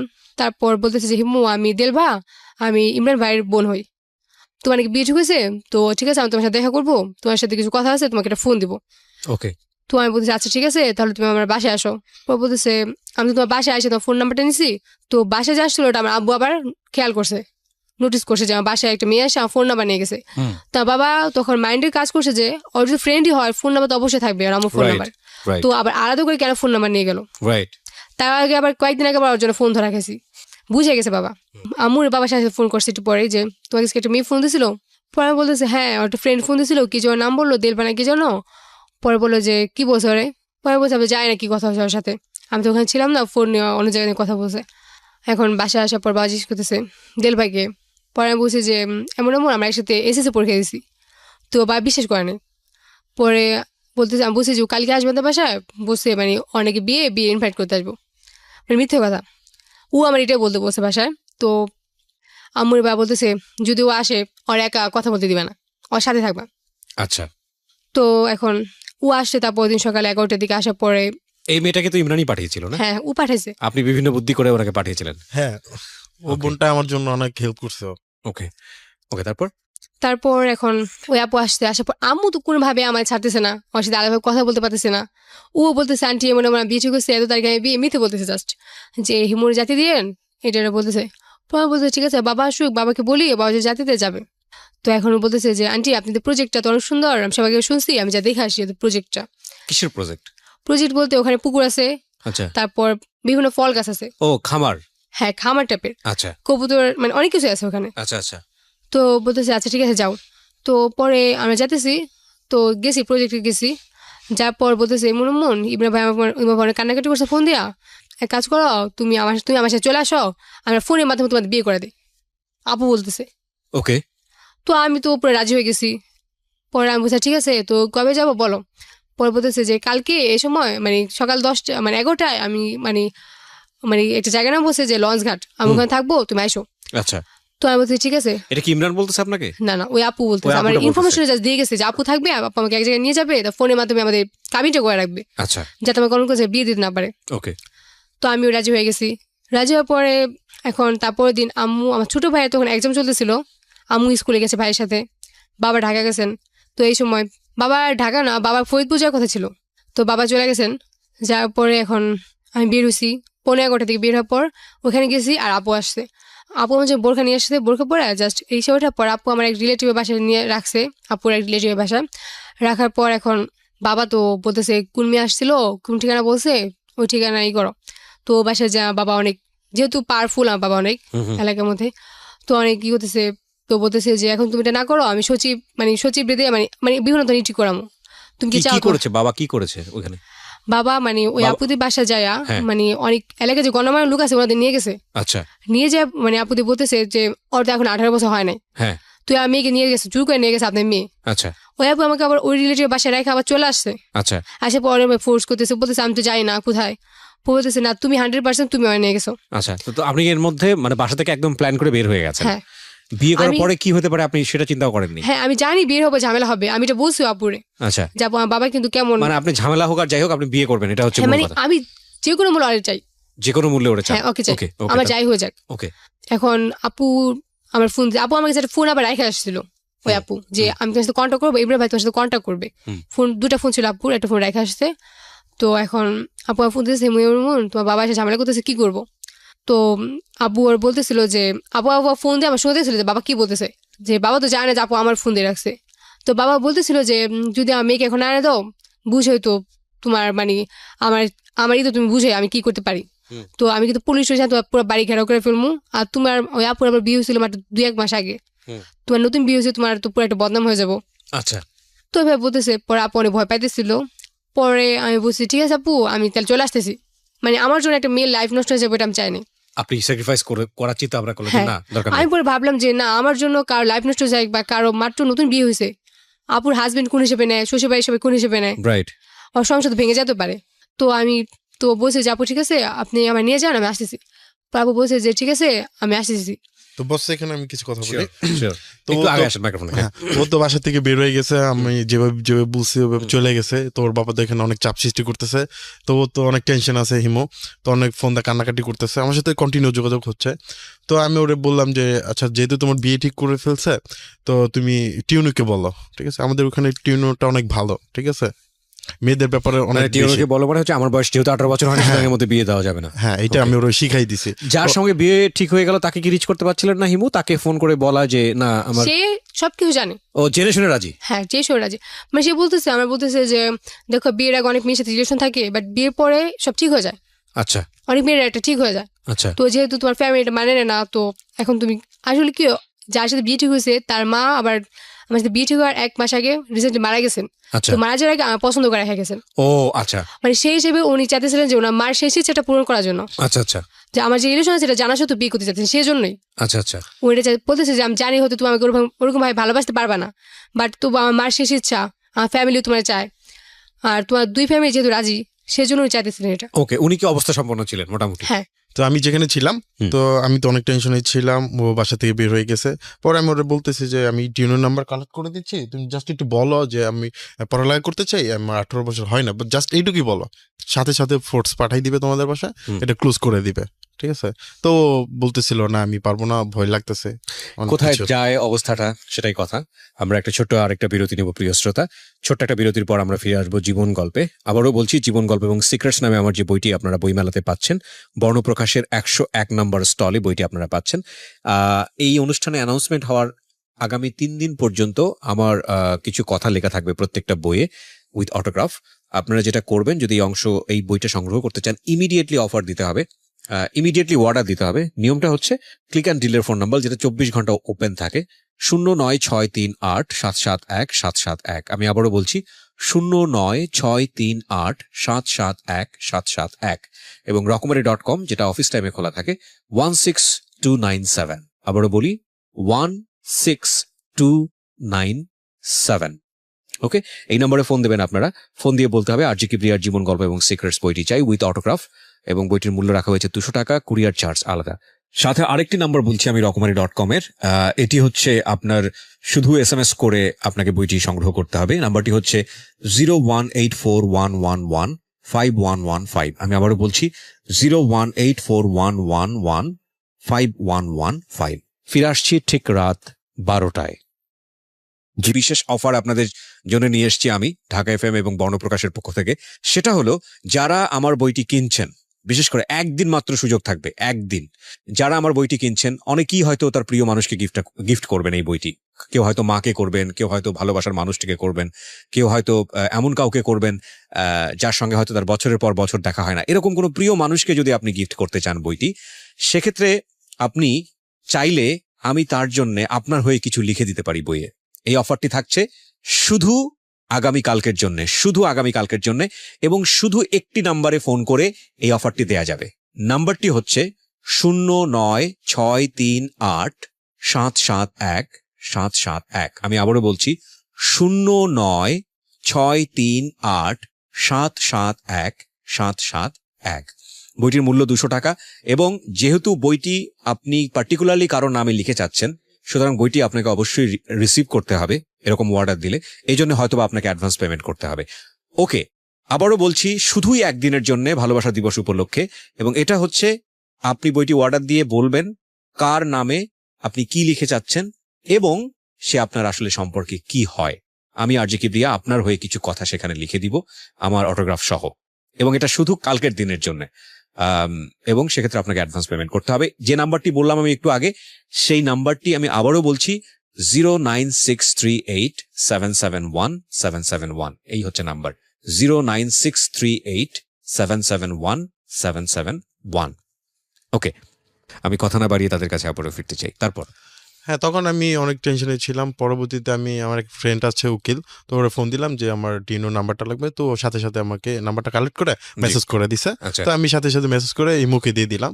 তো ইমুকে আমি বারবার বলতেছি যে তুমি জাস্ট ফোন করে বলো। আচ্ছা, তো ও বলতেছে রাজি হচ্ছে কি না। মনে করবে না কি, ও একটু ভয় পাচ্ছে, ঠিক আছে। আচ্ছা, তো পরবর্তীতে আমি অনেক জোর করে বললাম যে তুমি বলো, জাস্ট একটা কল দাও, বলো যে আমার 18 বছর হয় না, আমি পড়ালেখা করতে চাই, আমি এখন বিয়ে করতে চাই না, আমার বাবা জোর করে বিয়ে দিচ্ছে। আচ্ছা, ব্যাস। তারপর কি হলো? তো আমি শেষে রাজি হই বলার জন্য। তো রাজি হওয়ার পরে ওই আপু, মানে দিল ভাপু আমাকে ফোনটা করে যে এমন এমন যে আমাকে ফোর্স করতেছে, তো আমি কি করব। তো আমি ভাবলাম যে তাহলে এসব করে কোনো দরকার নেই টিউনের কাছে, তো ঝামেলাটা বাড়বে, তার থেকে বরং বাসায় চলে যাই, যেহেতু আপু কেন ফোর্স করা হচ্ছে। তো আমি আপুকে ফোন দিয়ে বলি যে ঠিক আছে তুমি আসো। তাও বলতেছে তুমি ওই জায়গায়, তুমি মানে এটা ঠিক আছে, তুমি ওখানে আসো, আমাকে তুমি নিয়ে যেতেছি। তো আমি ওই জায়গাটা চিনি না। আচ্ছা, তো আমার কাছে এক ফ্রেন্ডের নাম্বার ছিল, আমার এক ফ্রেন্ড ক্লাসমেট। তো আমাকে ফোন দেই যে অন্তু, নাম্বার নাম অন্তু, যে বলতেছে যে অন্তু, আমি ফোন দিয়ে কান্না করে দিছি। তো বলতেছে যে কি হয়েছে, কান্না করতেছো কেন? ও আবার আমাদের কথা সব জানতো। তো আমি বলতেছি যে আমি একটু প্রবলেমে আছি, তুমি আমার একটু এখান থেকে নিয়ে যাও। তো বাইক নিয়ে আসার পর ওর সাথে আমি আপু যে ঠিকানা দিছে ওখানে চলে গেছি। চলে যাওয়ার পর এখন আমি আপুর মা আসছে, আপু আসছে, আর আপুর এক আন্টি আসছে, মানে ভাস্তি। তো আসার পর আমাদের বাসায় রেখে আসছে। রেখে আসার পর মানে বাসায় প্রভাবশালী লোক, মানে বিচার টিচা করে রজব মোল্লা, উনি আমার অনেকক্ষণ বুঝাইছে যে এটা তো অল্প বয়স হইতে পারে, তুমি এখন ভুলে যাও সব, পড়াশোনা করো মন দিয়া, আর যেহেতু তুমি মেট্রিক পরীক্ষা দিছো। তো আমি বলতেছি আচ্ছা ঠিক আছে, আমি ভুলে যাম, মানে বলতেছি সবাইকে। পরে বুঝার পর আমি অনেক কানাকাটি করছি, বাসায় এসে বাবাকে সরি টরি বলছি যে আমি সরি, আমি ভুলে চলে গেছি। তো আমি চলে গেছি ব্যাপারটা বেশি করে জানতো না, বাবার কি ছড়াছড়ি না, যেহেতু প্রভাবশালী ছিল, মানে অতটা ছড়াছড়ি হয় না তখনও। তারপর মোটামুটি ভালো যেতেছে, ওর সাথে আর কন্ট্যাক্ট নাই। তখন আর। তো আমি যে ফোনটা আপু আমাকে দিয়েছিল ওটা আব্বু নিয়ে গেছে। 6টা ফোন ধরা খেয়ে গেছে অলরেডি। তো 6টা ফোন ধরা খেয়েছি, যোগাযোগ নেই। আমি ওজন অনেক কান্না করতাম। তো আমি ভাবছি আমি যদি আমাদের এলাকায় কোনো কলেজে ভর্তি হই তাহলে আমার সাথে কন্ট্যাক্ট করতে পারবো না, সম্ভব না বাসায় থেকে। তার থেকে যদি আমি ঢাকা যাই তাহলে হোস্টেলে থাকলেও আমি লুকায় ফোন স্কুল করতে পারবো, ওর সাথে কন্ট্যাক্ট করতে পারবো। তো সেই জন্য আমি ক্যাম্ব্রিয়ানে ভর্তি হই। ক্যাম্ব্রিয়ানে মানে গুলশান 4 নম্বরে। তো 4 নম্বর ক্যাম্পাসে ভর্তি হই। 4 নম্বর ক্যাম্পাসে ভর্তি হওয়ার পর এখন আমার এক ফ্রেন্ডকে মানে ওখানে একটা মেয়ের সাথে আমার ভালো ফ্রেন্ডশিপ হয়ে যায়, নাম তৃপ্তি। বিয়েটাকে ঠেকালো কিভাবে? বিয়ে ঠেকার আমি তখন যে চলে গেছি, তো আমি বুঝছি যে আমি বিয়েটা করবো না এখন, এবং আচ্ছা। বিয়ে তো মানে নেক্সট টাইম আবার এরকম ঘটনা ঘটতে পারে। আমি তাহলে বাড়ি থেকে চলে যাবো। হ্যাঁ, ওটা বলে আপনি ঠেকালেন না? মোটামুটি ঠেকাইছি বিয়েটা। আচ্ছা, ওকে। তো তখন আপনি ক্যাম্ব্রিয়ানে আসছেন? হ্যাঁ, ক্যাম্ব্রিয়ানে আসছি।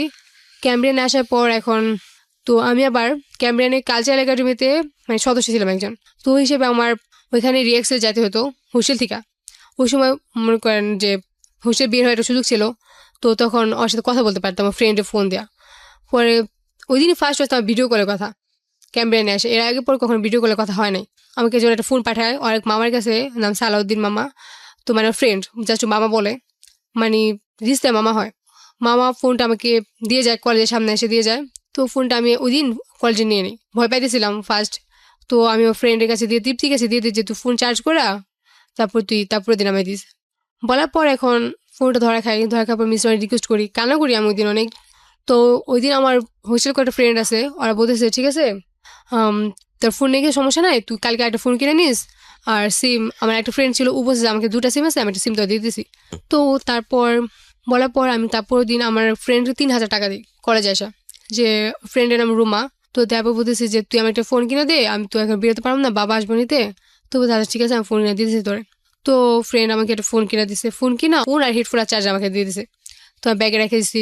আরেকটা ফ্রেন্ড আবার কার্ডও কিনে দিচ্ছে আমার, মানে অনেক হেল্প করছে ওরা। তারপর কার্ড কেনার পরে এখন বাসায় আসছি। ওই দিন আবার আমার যে খালাতো বোনের হাজব্যান্ড ওকে প্রথমে হেল্প করছিল, ওই খালাতো বোনের বাসায় বেড়াতে আসছে ফার্স্ট ফোন। তো আমি কি করছি, খালাতো বোন আর আমি একসাথে শুয়েছি, দাদু আমার সাথে ঘুমায় না ওই দিন। তো ওই দিন আমি তো ফ্রিলি কথা বলতে পারবো। আর মানে ইমোট সব খুলে পরে যেহেতু শরীর থাকতো, তো ফোনে কথা বলার প্রবলেম হতো, নেটের প্রবলেমটা হইতো অনেক বেশি। তো ইমোতে কথা ভালো হইতো, তো ইমো বা মেসেঞ্জার বা হোয়াটসঅ্যাপে। তো এখন কথা সারা রাত কথা বলছি ওই দিন, কথা বলে ফোন চার্জে রেখে ফুল চার্জ করে আমি আবার ঘুমায় আসে, যেহেতু সারা রাত ঘুমাই নেই। আর ওর সাথে আমার এমনভাবে কথা হইতো যে ওর সাথে যদি কথা বলতাম আমি সারা রাত ঘুমাইতাম না হোস্টেলে। তারপর ক্লাস করতাম, ক্লাস করে সন্ধ্যাবেলা ঘুমাসতাম 1 ঘন্টা, 24 ঘন্টার মধ্যে 1 ঘন্টা ঘুমাসতাম ওর সাথে কথা বলার জন্য। আচ্ছা, ওকে। আমার লাইফ স্টাইলটাও কিছুটা এরকম। আমি এত বেশি ব্যস্ত থাকি যে আমি টানা 5 ঘন্টা কবে ঘুমাইছি আমার মনে পড়ে না। হ্যাঁ, এবং এটা কিন্তু অনেক প্রবলেম হয় ব্রেনে। আপনি যখন গল্প বলছিলেন একটানা আমার কিন্তু চোখ ধরে আসতেছিল, বিকজ আমার কনসেন্ট্রেশন আছে। এবং আমার এরকম হয় যে আমি খুব পাওয়ার ন্যাপ নেই, 2 মিনিটের জন্য ঘুমাই যাই, 2 মিনিটে নাক ডাকতেছি, 2 মিনিট পরে দেখা উঠাচ্ছে okay I am fresh, fully fresh. কিন্তু এটা লং টার্মে ব্রেনের অনেক ক্ষতি হয়, এটা করাটাই উচিত না। এবং আমার মনে হয় ফিল করতাম যে আমার আগে যে মাথা ব্যথাটা ছিল ওটা আবার হচ্ছে, আমি ফিল করতাম এটা, বাট ওকে কখনো বলতাম না আমার যে এই প্রবলেমটা ছিল, এটা ও জানতো না।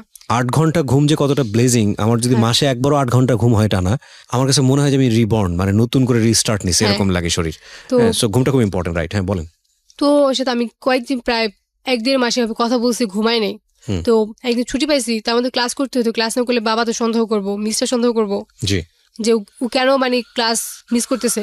রাইট, কারণ যেহেতু ক্যাম্ব্রিয়ান কলেজ প্রত্যেকটা মেসেজ বাবার মোবাইলে চলে যায় আর প্রত্যেকটা ইনফরমেশন বাবার কাছে চলে যায়, বাট ফোনের ব্যাপারটা ওই দিনও বাবার কাছে যায় নাই। তো মিস আমি বাসে ঘুমাইছি, তারপর দিন সকালে খাওয়া দাওয়ার পরে খাওয়া দাওয়া করে ঘুমাইছি, আমি সকালে নাস্তা করে ঘুমাইছি। এখন বাবা আমাকে দুপুরে 1টার দিকে ডাকতেছে, হিমু উঠ। আমি বলতেছি কি হয়েছে, আমি পরে উঠবো, আমি এখন খাবো না, পরে খাবো। আমি একটু খাওয়া দাওয়া করে ঘুমাইছি, বাবা বলতেছে উঠো, পরে বলতেছি না আমি উঠবো না এখন, আমি পরে উঠবো। আমি ভাবতেছি এমনি ডাকতেছে, পরে বলছি আমি উঠতে বসে উঠ, তোর সাথে কথা আছে। মানে বাবা অন্যভাবে রাগ হয়ে গেছে।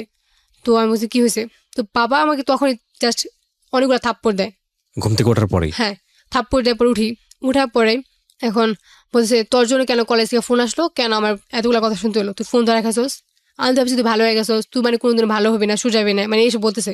আচ্ছা, তারপর আমি বলতেছি যে আমি কি করছি, পরে তুই ফোন ধরা খাস নাই। পরে আমি বলছি যে হ্যাঁ ধরা খাইছি, মানে আমি যা বলা সরাসরি বলে দিতাম, মানে ওর ব্যাপারটা যেহেতু সবাই জানা গেছে অলরেডি, আমার আত্মীয় স্বজন মানে সবাই জানতো ওর ব্যাপারটা, এখানে লুকায় নেই কোনো কিছু কারোর কাছে। তো এখন আমি বলতেছি যে তো কি হয়েছে, ফোন ধরা গেছে, কি হয়েছে। পরে বাবা আমাকে, বাবার যে বেল্ট ছিল মাজায় পেন পড়েছিল, বেল্ট দিয়ে আমাকে পিটাইছে, ফার্স্ট পিটাইছে, প্লাস আমাকে লাথি পর্যন্ত দিয়েছে বাবা সেদিন। Very bad. মানে আপনার আচরণের মধ্যেও উগ্রতা চলে এসেছিল, বাবাও তার জায়গা থেকে মানে উগ্র আচরণ করছিল। হ্যাঁ না আপনি যেমন একটা করছিলেন যে না ডোন্ট কেয়ার, আমি কাউকে কেয়ার করি না, যা হওয়া হ্যাঁ হবে। আমি এটাই বলতেছিলাম বাবাকে যে আমি তো আমার বাবার কাছে একটা রিলেভার ছিল, মানে পিস্তল থাকে যে, রিভলভার ছিল বাবার হ্যাঁ কাছে। ওটা পুরা আমার মাথায় ভাবে ঠেকে বলতেছিল তুই যদি আরেকবার ওর নাম নেস আমি তো গুলি করবো, আমার যে মেয়ে এটা আমি ভুলে যাবো। মানে বাবার রিভলভার ঠিকিয়ে দিয়েছে আপনার মাথায়। হ্যাঁ তো আমি বলতেছি যে আমার যদি মারে ফেলাও আমি মরার আগ মুহূর্ত পর্যন্ত আমি ওর নামই নেবো, আমি বলে যাবো যে আমি ইমরানকে আমি চাই। আমি শুধু এটা বলতেছিলাম বাবাকে। তো পিস্তল ঠেকানোর পরেও। হ্যাঁ তো বাবা বলতেছে যে তুই আমার চিনোস না, আমি কি করতে পারি, তো আমি মেরে ফেলাম তারপর আমি ওর মানে নিম না এসে বলতেছে। পরে আমি বলতেছি যে তুই ব্যাপার, এটা আমার লাইফ, আমি যখন আমার লাইফ সবাইকে বুঝি, তো আমি আমি ওরই চাই সবকিছু বিনিময়। ওদিন অনেক মার খাই, তো আমার ফিরাতে যে আমার মারও লাগছে কিছু, আমার দাদু বাবাকে অনেক রিকোয়েস্ট করতেছিল, তো বাবা বলতে তোর ফোনটা দিয়ে না তুই আর মার খাবি। তো আমার মা আমাকে এমন ভাবে বলতেছিল যে তোর কাছে আমার শেষ রিকোয়েস্ট তুই ফোনটা দিয়ে দে। তো মার কথা পালাতে পারি নাই, তো তারপর বাবাকে আমি যে ফোনটা নিয়ে আসছিলাম ওটা দিয়ে দিই। দিয়ে দেওয়ার পর কম দামি ছিল ওটা, মানে 3,000 টাকা ফোন কত ভালো হতে পারে, জাস্ট কথা বলার জন্য ফোনটা কিনছি। তো সেদিন সন্ধ্যার পরে আমার চাচা বাসায় ছিল, সৌদি আরব থেকে আসছে। আসার পর চাচা বলতেছে যে এসব কি, তুই যে মানে আমাদের বংশে কি এরকম নাই, তুই ফার্স্ট, কোনো মেয়ে পর্যন্ত এরকম রেকর্ড নাই, তুই ফার্স্ট এরকম করতেছস। পরে বুঝি যে চাচা আর মানে রিলেশন জিনিসটা তো জানা শোনা হয় না, আমার হয়ে গেছে আমি কি করবো এখন, আর মন থেকে চাই। তো এখন সবাই অনেক বকাঝকা করছে। পরে আমি ওই দিন সকালে শুধু খাইছি, তারপর কিচ্ছু খাইনি। তো বাবা অনেক মারছে টারছে, তারপর ওই দিন যে মারছে তারপর রাত্রেবেলা বাবা আমাকে আবার মারছে। আমার কথা বলছি পরে আমি ফোন চাইছি যে আমার ফোনটা তো আমার সাথে যোগাযোগ করবো, টেনশন করতেছে, এটা বলে বাবা আমাকে আবার মারছে যে তোর আমার থেকেও বেশি হয়ে গেছে, মানে আবার মারছে। তো এখন আমার তো আমার বাবা বলতেছে, পরে আমি বলতেছিলাম দেখো তোমার শরীরে যে রক্ত আমার শরীরে কিন্তু একই রক্ত, তোমার যে পরিমাণ জিদ আছে আমার তার থেকে কিন্তু দ্বিগুণ জিদ আমার আছে, তো কারণ আমি তোমার মেয়ে। তো এই কথা শোনা বাবা আমাদের বাসায় যে সুকেস আছে ওটার ভেতর মানে হাতের ভেতর জোরে বাড়ি দেওয়ার পর বাবার হাত পুরো কেটে গেছে, মানে পুরো শুকেছে, কাজ পুরো ভেঙে গেছে, বাবার হাতটা ভেঙে মানে হয়ে গেছে, কেটে গেছে অনেকখানি। তো আমার তখন মাথায় একটাই কাজ করতেছিল যে আমি ইমরানকে চাই, আমার ফ্যামিলি আমার মানে নেই বানানে, ও আমার লাইফে থাকলেই হবে, শুধু এটাই আমাদের কাজ করতেছিল। তো তারপর আমার ভাই মানে ওই যে টিচার ভাই আছে মানে দুলা ভাই টিচার পড়াইদের, উনি রাত্রে আসছে। আসার পর এখন বাবা বলতেছে ও যদি ইমরানকে যেতে চায় তো আর যাতে বলো, ওর যে এক কাপড় নিয়ে যায়, এভাবে বাবা বলতেছে। আমি বলছি যে হ্যাঁ আবার এক কাপড় নিয়ে যাবো, ওইটা নিবো, এখন তো আর সমস্যা নেই, ও এখন মোটেও ভাই বেকার না। এই বিষয়গুলো কি ইমরান জানছিল ফোনে, মানে যোগাযোগ করা সম্ভব হচ্ছিল কিনা ওর সঙ্গে? ও মুহূর্তে যোগাযোগ করা পসিবল হয় নাই, পরে যখন আমি আমার পরবর্তীতে জেনেছে? হ্যাঁ পরে আমি বলছি আচ্ছা ওকে, তারপরে কি হলো এক কাপড়ে নিয়ে যাওয়ার পরে? না এক কাপড়ে বলছে বাবা বলতেছে, আচ্ছা। পরে আমার দুলাভাই বলতেছে এমন এমন এটা তো হইতেছে তুমি কি করবে এখন, পরে বলছে তুমি ভুলে যাও এটা বেটার হবে। পরে বলছি যে আপনি তো ফার্স্ট আমাদের সাথে রিলেশনটা করাইছেন, ফোনটা তো আপনি তো ওই দিন আমার কথা না বলে রিলেশনটা হইতো না, এখন আপনি কি ভাই বলতে পারেন যে মাঝখান থেকে ভুলে যাও আমি, ওরা ছাড়া আমি বাঁচাম না, কোনো ভাই পসিবল না আমার লাইফ। আমি ভাইরে বলতেছিলাম। তো এখন ভাইও ওরকম ভাবেই করতেছে। তো আমি বলতেছি ঠিক আছে আমি বলবো, ফোনটা এনে দেন আমি বলবো যে এমন আমার নিয়ে যেতে। তো আমি ভাই আমার বাবার বলে, তো বাবা তখন আর আগে যে বলে হ্যাংলা ট্যাংলা অনেক কিছু বলে যে তুই আবার বাবার কাছে ফোন যাইতেছস, যে তা ওর সাথে কথা বলার জন্য তোর মানে লজ্জা টজ্জা কিছু নাই। তো আমি কিছু বলি নাই, কারণ আমার দাদু বলতেছিল তুই কোনো কিছু বলিস না, রিপ্লাই করিস না, তো বাবা যা বলে বলুক, বলতে দে, মানে বাবার মুখে তর্ক না করতে। হ্যাঁ তর্ক করিস না, তো তুই আবার মার খাবি। তো আমি দাদু বলছিলাম মার খালে খামো, আমার যত মায়ের যদি মায়েরও ফেলায় তারপর আমি বলুম ওর কথাই বলুম। তো বাবা আমাকে ওটা বলতেছিল ওই দিন যে তুই ইমরানের বিয়ে করস, যেদিন ইমরান এয়ারপোর্টে নামবো ওই দিনই আমি ওরে লুক লাগে মারা ফেলাম, তুই জানো সেই ক্ষমতা আমার আছে, কেউ জানতেও পারবো না যে আমি মারছি। আর এটা মানে বাবা এভাবে বলতেছিল। তো আমি বলছি যে আমি যদি বাঁচা থাকি তুমি আমার স্বামী কোনদিন মারতে পারবে না আমি থাকতে, আর মারার আগে মারতেও পারে, আমি এইভাবে বলতেছিলাম বাবারে। তো বাবা বলছে তুই জানবি কিভাবে যে আমি ওর মারতেছি এখন। তো আমি বলছি তুমি আমার মারা তার থেকে আমার মেরে ফেলো, যেহেতু তুমি রিলেভার আমার একবার ধরে ফেলছো তো তুমি আমার মেরে ফেলো, দরকার নাই তোমার আমি বেঁচে থাকার, যদি মারা নিতে নাই পারো। তো বাবা বলতেছে না তোর আমি কিছু করবো না, যা করে আমি ইমরানি করবো, বাবা এটা বলতেছে। তো এখন ওই ঘটনাটা পরে এখন রাত্রিবেলা চাচা আসছে, চিল্লাচিল্লি শুনে আসছে, আসার পর বুঝতেছে বলতেছে কি হয়েছে, চাচি আসছে, দাদা আসছে, সবাই বুঝাইছে। তো আমি তা বুঝি নাই, বুঝানোর পর আমি ওই দিন রাত্রিবেলা পরে কিছু সারাদিন কিছু খাইনি ওই দিন, ঘুম আসছে ঘুম আসার পর আমার বাবাও কিছু খায়নি, মা কিছু খায়নি, বাসায় কেউ পুরো না খাওয়া। আমি মানে বাবা আমাকে রাগ করতো ঠিকই, বাট সব থেকে বেশি আদর আমারই করতো। মানে আমার ছোটো যে 2 ভাই বোন আছে ওদের থেকেও বেশি আদর আমাকে করতো। মানে আমি মারছে, তারপর সে আমি এত কিছু করছি, মানে এতগুলো অন্যায় করছি, তার সাথে তর্ক করছি, তারপরও সে মানে আমি খাই না দেখে সে ভাত খায়নি, আমার মাও খায়নি, আমার দাদুও না খাওয়া, ওই যে বৃদ্ধ মানুষ আমার জন্য শুধুমাত্র না খাওয়া। তারপর দিন সকালে ওই দিন তারপর ইমরানকে আমি ফোন করি, ফোন করে বলি যে এমন এমন বলছে তোমার বাসায় থেকে প্রস্তাব পাঠাতে, কি করবা? পরে বলছে, আমি বলছি ভাইয়ের সাথে কথা বললো, মানে যে টিচার। পরে বলছে ঠিক আছে। পরে ভাই বলতেছে কি বলছে, তারপর ওর সাথে কথা হয়েছে। কি হয়েছিল? তো রাসেল ভাই আমাকে ফোন দিল যে এমন এমন প্রবলেম হয়েছে, হিমুর তো বাসায় ফোন ধরা গেছে, ওর আব্বর ইচ্ছা মতো পিটাইছে। তো হিমুর বাবা তো বলছে যে হিমুকে নিলে এক খবরে নিয়ে যেতে হবে, তো তোমার বাসা থেকে তোমার লোক পাঠাও। পরবর্তীতে আমি অনেক টেনশনে ছিলাম যে কি করব। তখন আমার বাবা আমার ফ্যামিলিতে এই ব্যাপারটা কেউ জানে না। আচ্ছা, তো ওই দিন ফার্স্ট আমি বাবাকে ফোন দিছি, আমার বাবাকে আমি অনেক টেনশন নিয়ে ফোন দিছি, অনেক ভয় ফোন দিছি যে বাবা শুনলে কি বলবে। তবে আমি বাবাকে ফোন দিলাম যে এমন এমন আমি তো একটা মেয়েকে পছন্দ করি, তো ওই মেয়েকে আমি বিয়ে করতে চাই। ওকে প্রিয় শ্রোতা, আমরা এই জায়গাটা একটা ছোট্ট বিরতি নেব, কি হলো না হলো সেটা আমরা জানবো বিরতির পর ফিরে এসে। মাত্র 2 মিনিটের ছোট্ট একটা বিরতি নিচ্ছি। আর একটা কথা আপনাদেরকে আবারও বলছি যে হিমু এখানে যেভাবে কথা বলছে, ওর কথা বলার ধরনটা এটা একটু ফাস্ট বলছে, একটু মনোযোগ দিয়ে শুনলে কিন্তু প্রত্যেকটা কথা স্পষ্ট করে বোঝা যায়। কিন্তু ওর যেটা হয় যে খুব দ্রুত বলার কারণে অনেক সময় শব্দগুলো স্পষ্ট উচ্চারণ হয় না। ওকে প্রিয় শ্রোতা, আমরা ফিরে আসছি মাত্র 2 মিনিট পর। জীবন, আমি আরজি কিপ্টিয়া আছি আপনার সঙ্গে। আজকে ভ্যালেন্টাইন ডে স্পেশাল একটা গল্প। প্রিয় শ্রোতা, বিশ্ব ভালোবাসা দিবস উপলক্ষে একটা বিশেষ অফার আপনাদের জন্য নিয়ে এসেছি আমি, ঢাকা এফএম এবং বর্ণপ্রকাশের পক্ষ থেকে। সেটা হলো, যারা আমার বইটি কিনছেন, বিশেষ করে একদিন মাত্র সুযোগ থাকবে, একদিন। যারা আমার বইটি কিনছেন, অনেকেই হয়তো তার প্রিয় মানুষকে গিফট করবেন এই বইটি। কেউ হয়তো মাকে করবেন, কেউ হয়তো ভালোবাসার মানুষটিকে করবেন, কেউ হয়তো এমন কাউকে করবেন যার সঙ্গে হয়তো তার বছরের পর বছর দেখা হয় না। এরকম কোনো প্রিয় মানুষকে যদি আপনি গিফট করতে চান বইটি, সেক্ষেত্রে আপনি চাইলে আমি তার জন্য আপনার হয়ে কিছু লিখে দিতে পারি বইয়ে। এই অফারটি থাকছে শুধু আগামীকালকের জন্য, শুধু আগামীকালকের জন্য, এবং শুধু একটি নাম্বারে ফোন করে এই অফারটি দেয়া যাবে। নাম্বারটি হচ্ছে 0963871771। আমি আবারও বলছি 0963871771। বইটির মূল্য 200 টাকা, এবং যেহেতু বইটি আপনি পার্টিকুলারলি কারো নামে লিখে চাচ্ছেন, সুতরাং বইটি আপনাকে অবশ্যই রিসিভ করতে হবে এরকম অর্ডার দিলে। এই জন্য হয়তো আপনাকে অ্যাডভান্স পেমেন্ট করতে হবে। ওকে, আবারও বলছি, শুধুই একদিনের জন্য ভালোবাসা দিবস উপলক্ষে। এবং এটা হচ্ছে, আপনি বইটি অর্ডার দিয়ে বলবেন কার নামে আপনি কি লিখে চাচ্ছেন এবং সে আপনার আসলে সম্পর্কে কি হয়। আমি আরজি কিবরিয়া আপনার হয়ে কিছু কথা সেখানে লিখে দিব, আমার অটোগ্রাফ সহ। এবং এটা শুধু কালকের দিনের জন্য, এবং সেক্ষেত্রে আপনাকে অ্যাডভান্স পেমেন্ট করতে হবে। যে নাম্বারটি বললাম আমি একটু আগে, সেই নাম্বারটি আমি আবারও বলছি 09638771771। এই হচ্ছে নাম্বার, 09638771771।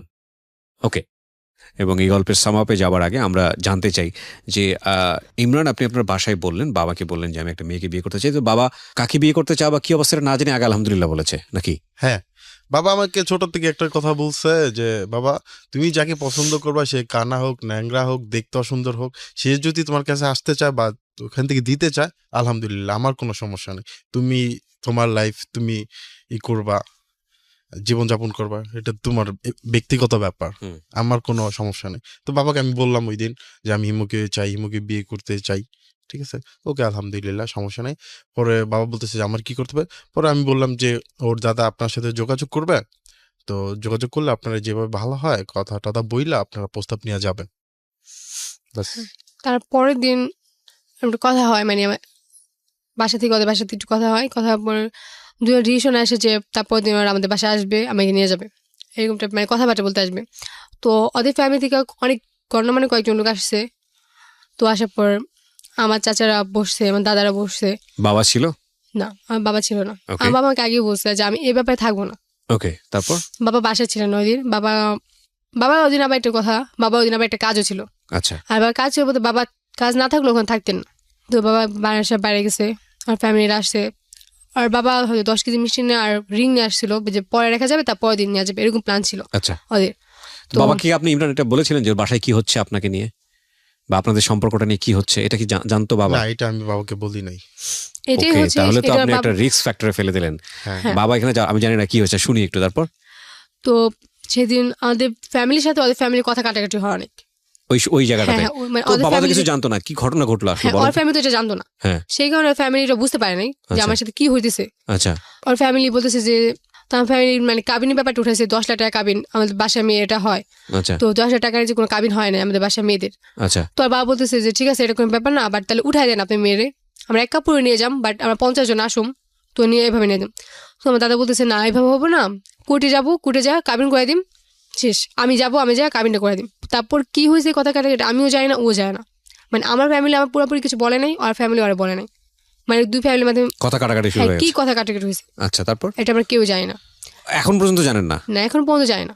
মানে বাবা কিছুটা হলো তো আজ করতে পারাটা স্বাভাবিক ছিল না, যে বিয়েটা তো ইউজুয়ালি যেভাবে হয় সেভাবে হচ্ছে না, এক কাপড়ে তোলাটা তুলে নিয়ে আসার প্রসঙ্গ আসছে, তার মানে সামথিং কোন একটা রং এর মধ্যে কোনো একটা কিছু আছে। যাই হোক, হ্যাঁ তারপর তো আমি এখানে আরেকটা কথা বলছি, তারপর আমার খালামণি আর বাবাকে বলতেছিল যে যাওয়ার সময় যে আপনার ছেলে বলে নিয়ে যান, এভাবে বলতেছে। কারণ আমি বাসায় অনেক বেশি পাগলামি করতেছিলাম ওর জন্য। তো বাবা বলতেছিল যে এটা হয়তো ও এখনো যায় না, আমি ওকেও এখনো বলি না, এটা আমার খালামণি আমাকে বলছে, আমার সবাই বলছে এটা যে ওর বাবা এটা বলছে। তো বাবা এইভাবে বলতেছিল কথাটা যে বস্তায় ভয় রাখেন, যখন সময় হবে নিয়ে যান। এই কথাটা বলার পর আমার খালামণি অনেক কষ্ট পাইছে যে এটা কেমন ধরনের কথা যে বস্তায় ভয় রাখেন। তো আমার খালামণি বাসায় এসে বলতেছে তুই না এত ভালোবাসোস, তোর বাবা তোর এটা বলছে, তোর এখন কি তোর মধ্যে কোনো হবো না যে বস্তায় ভয় রাখেন, তোর কিভাবে দেখছে তুই বুঝে রাখ, তুই বুঝ, তোর এখন বোঝা দরকার। আমি বলছি, পরে আমি একটু কষ্ট পেয়েছি মনে মনে যেটা বলছে। পরে আমি ভাবলাম যেহেতু বৃদ্ধ মানুষ, হয়তো বা উনি নিশ্চিকে বলে ফেলছে। তো এটা বলার পর ওই দিন ওর বাসা থেকে আমাদের নিয়ে যায় নাই, তো সবাই বকাবকি করতেছে। তো বলতেছে তোর ফোন দিয়ে দে। পর আমি আমার খেলামনে বলতেছিলাম, আমি তারপর আমার রুমের দরজা নক করে আমি জাস্ট হাত কাটি, এখনো দাগ আছে ওটার। তারপর ফ্যামিলিতে চলে গেছে, তাই আমি হাত কাটাকাটি করছি। পর বাইরে ডাকতেছে খুল, তোর সাথে কথা আছে। খালামণি বলতেছে যে আচ্ছা আমি দেখতেছি ব্যাপারটা, তুই খুল। তো আমি দরজা খুলছি, খোলার পর খালামণি আসে আবার বুঝাইছে অনেকক্ষণ। পর তোর ফোনটা দে, এখন তুই তো কিছু করতে পারস নাই, তোর ফোনটা দিয়ে দিয়েছে তোর কাছে, তুই তো রাজি করতে পারস নাই। তো আমি বলছি ঠিক আছে আমার 10 দিন টাইম দাও, আমি 10 দিনের ভেতর যদি ওরা রাজি করতে পারি তাহলে আমি বিয়ে করবো, মানে আমি এটা বলতেছি। তো আমি আমার খালামণিকে বলতেছিলাম যে খালামণি আমাকে 10 দিন টাইম দাও, আমি রাজি করাবো, যদি আমাকে 10 দিনের মধ্যে নেয় নিবে, না হলে আমাকে ভুলে যাম। জি জাস্ট ফোনটা রাখার জন্য আমি বলতেছিলাম ওকে যে তোর সাথে আমি কন্ট্যাক্ট করতে পারি। তো আমি ওরা বলি, অনেকবার বলি। তারপর ও বলতেছে ঠিক আছে, এভাবে ওর ফ্যামিলির লোকজন আমার ফ্যামিলির সাথে মানে যোগাযোগ করতেছে, মানে তারপর কথা কাটাকাটি হতেছে বারবার, ওরকম হইতেছিল না এই 10 দিনের মধ্যেও। তো কুরবানির দিন 10 দিন শেষ টাইম হবো আমার, মানে এই যে এবার কুরবানি চলে গেল জি তখন শেষ দিন। তো ওই দিন আমি কি করবো বুঝতেছিলাম না। তো আমি ওর বলতেছি যে ফোন দিয়ে, মানে আমি বলতে যাবি এর পাশে থাকবো না, থাকলে আমি তোমার পাবো না, মানে ও জোরাজুরি করতেছে ওরে, মানে ও আমাকে বারবার বুঝাইতেছিল যে পাগলাম করো না। পরে আমি বলতেছি না আমি ওখানে থাকলাম নিজে শেষ করে দেবো। তো আমি এগুলো বলতেছি, ও আমাকে বারবার বুঝাতেছে যে তুমি এটা করো না, যদি আমাদের নসিবে থাকে অবশ্যই হবে। আর যেহেতু আমি দেশের বাইরে কিছু করতে পারতেছি না, আমি ফ্যামিলি করতে বলতেছি একটা, বাট আমার ফ্যামিলি বলতেছে যে করতেছি, বাট তার কি করতেছে না করতেছে আমি বুঝতেছি না, কারণ আমি তো এখন অনেক দূরে আছি। আমি কিভাবে বুঝবো তার কি করতেছে, তার আমার বুঝাইতেছে যে আমি করতেছি এটা। পর আবার তুমি বলতেছো তার কিছু করতেছে না, আমি কারটা বিশেষ করে কোনটা কি আমি কোনটা নিবো। তো বস এখানে আমি একটা কথা বলি। শিওর তো ও আমাকে ফোন দিয়ে বলতেছে যে আমি কোরবানি দিন, তো বলতেছে আমি তোমার বাসায় চলে যাব। তো আমি অনেক টেনশনে আছি যে তুমি এটা কইরো না, আমি একটু প্রতিষ্ঠিত হয় নাই, বা আমি ফ্যামিলির সাথে কথা বলতেছি, তুমি একটু ওয়েট করো। ও বলতেছে না, আমি বাবার সাথে কসম করছি, আমি বাসায় এক ফোঁটা পানিও খাবে না বাসার, আমি বাসায় থাকবো না, ঠিক আছে, আমি চলে যাব, ঠিক আছে। তো ও অলরেডি ফ্রেন্ডের সাথে ফ্রেন্ডকে ফোন দিয়া ওই বাইকে করে চলে আসছে আপনাদের বাড়িতে? না, আমাদের বাসায় আসে নাই। তো আমাদের ওখানে একটা স্পট আছে, জি ভালো একটা স্পট আছে, ওইখানে গেছে পদ্মার পাড়ে। তো ওইখানে আসতে তো মাঝখানে ও ফোনটা অফ করে দিছে। তো আমি অনেক টেনশনে আছি যে ও কই গেল, তখন অলরেডি রাত হয়ে গেছে।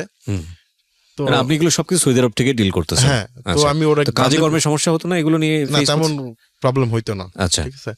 তো আমি ওর এক বান্ধবীর সাথে কন্ট্যাক্ট করলাম যে এমন এমন হিমো তো বাসা থেকে বের হয়ে গেছে, ওর ফোনটা অফ আসতেছে বা ফোন অন, কিন্তু ফোন রিসিভ করতেছে না, হুম।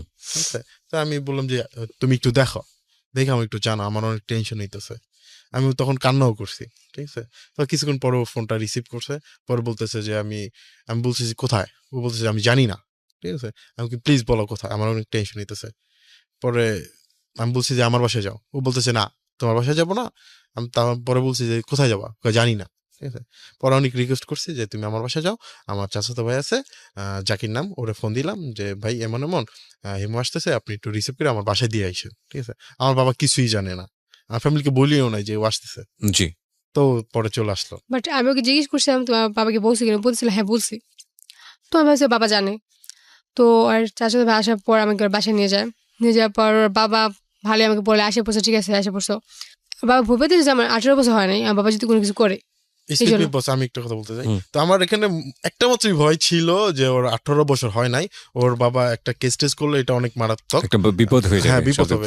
এরকম একটা বিপদ আমার এক কাছের এক ফ্রেন্ডের সাথে হয়েছে, তো আচ্ছা এই জন্য আমি অনেক ভয় পাইতাম এই ব্যাপারটা। আচ্ছা আচ্ছা, ওকে। হ্যাঁ, তো আমার বাবা বলতেছে না ওর আমি এখানে বাসে উঠাম না, ও চলে গেছে একা একা, আমার মান সময়ের কথা কিছু চিন্তা করে নাই। আমি যে ভাই চলে গেছি এটা মোটামুটি সবাই জানা গেছে এতক্ষণে, মানে এতক্ষণে জেনে গেছে আপনার বাড়িতে যে আপনি আসলে আপনার আমার নিজের বাড়িতে বাড়িতে, প্লাস আশেপাশের লোকজন মোটামুটি জানা গেছে। যে আপনি হ্যাঁ ইমরানের চলে বাড়িতে গেছি চলে ইমরানের গেছেন। বাসায়। আচ্ছা, তো এখন আমার দাদা বাবার অনেক বুঝাইছে যে তুই চলে গেছে তাতে কি হয়েছে, ছেলেও তো আর বাসায় নেই, তো ওরকম বদনামটা হবো না, তুই নিয়ে আয়। তো বাবা বলতেছে না ও চলে গেছে, আমার আর উঠাম না। ওইটার পর আমাদের ওখানে একটা ছিল ভালো প্রভাবশালী মানুষ, উনি বাবাকে বলতেছে, তো উনি আমার জিজ্ঞেস করছে টাইকা যে তুমি কি চাও, ইমরানে চাও না ফ্যামিলি চাও, তুমি যেটা চাও আমি ওটাই করবো। তো আমি বলতেছি যে আমি না সরাসরি বলছি আমি ইমরানকে চাই। পর বলতেছে ঠিক আছে তাহলে, আমি পরে বললাম যে ঠিক আছে, আমি প্রথমে বলছিলাম ভাইবা বলি অ্যান্সারটা, পরে বলছে ভাইবা বলে না তুমি যা বলো তাই বলো। পরে বলছি আমি ইমরানকে চাই। পরে তারপরের দিন ইমরানকে রাত্রে আপু মানে আমার একটা আপু আছে উনি ব্যারিস্টার, ওই আপু লন্ডন থেকে পড়াশোনা করে আসছে, ওকে ফোন দিছে যে তুমি কেমন ছেলে যে তুমি তোমার বাসায় চলে যেতে বলছো, তোমার বাসায় রাখো না, উনি 3 দিন ধরে খালামণি বাসায় আসছে, তুমি একটা খুঁজো নাও নাই, একটা ফোনও দেওয়া নাই তোমার ওর খালামণিরে। তো তুমি কি মানে খালামণির কথাটা ভাই বলতেছিল যে ও কি রাস্তায় কোনো পাইছে যে ওর রায় ফালাচ্ছে, ওর কুকুর বিড়াল ছিঁড়া খেলো না কি করলো, এটা তুমি খুঁজ নাও নাই, ও একটা মেয়ে মানুষ, তো তোমার খোঁজা উচিত ছিল। তো ভাই বকাবকি করছে। প্রফেসর যাই হোক যা করছো দুজনে পছন্দ করছো, তো এখন তুমি বলো যে তুমি কবে আসতে পারবা, তুমি কবে নিতে পারবা।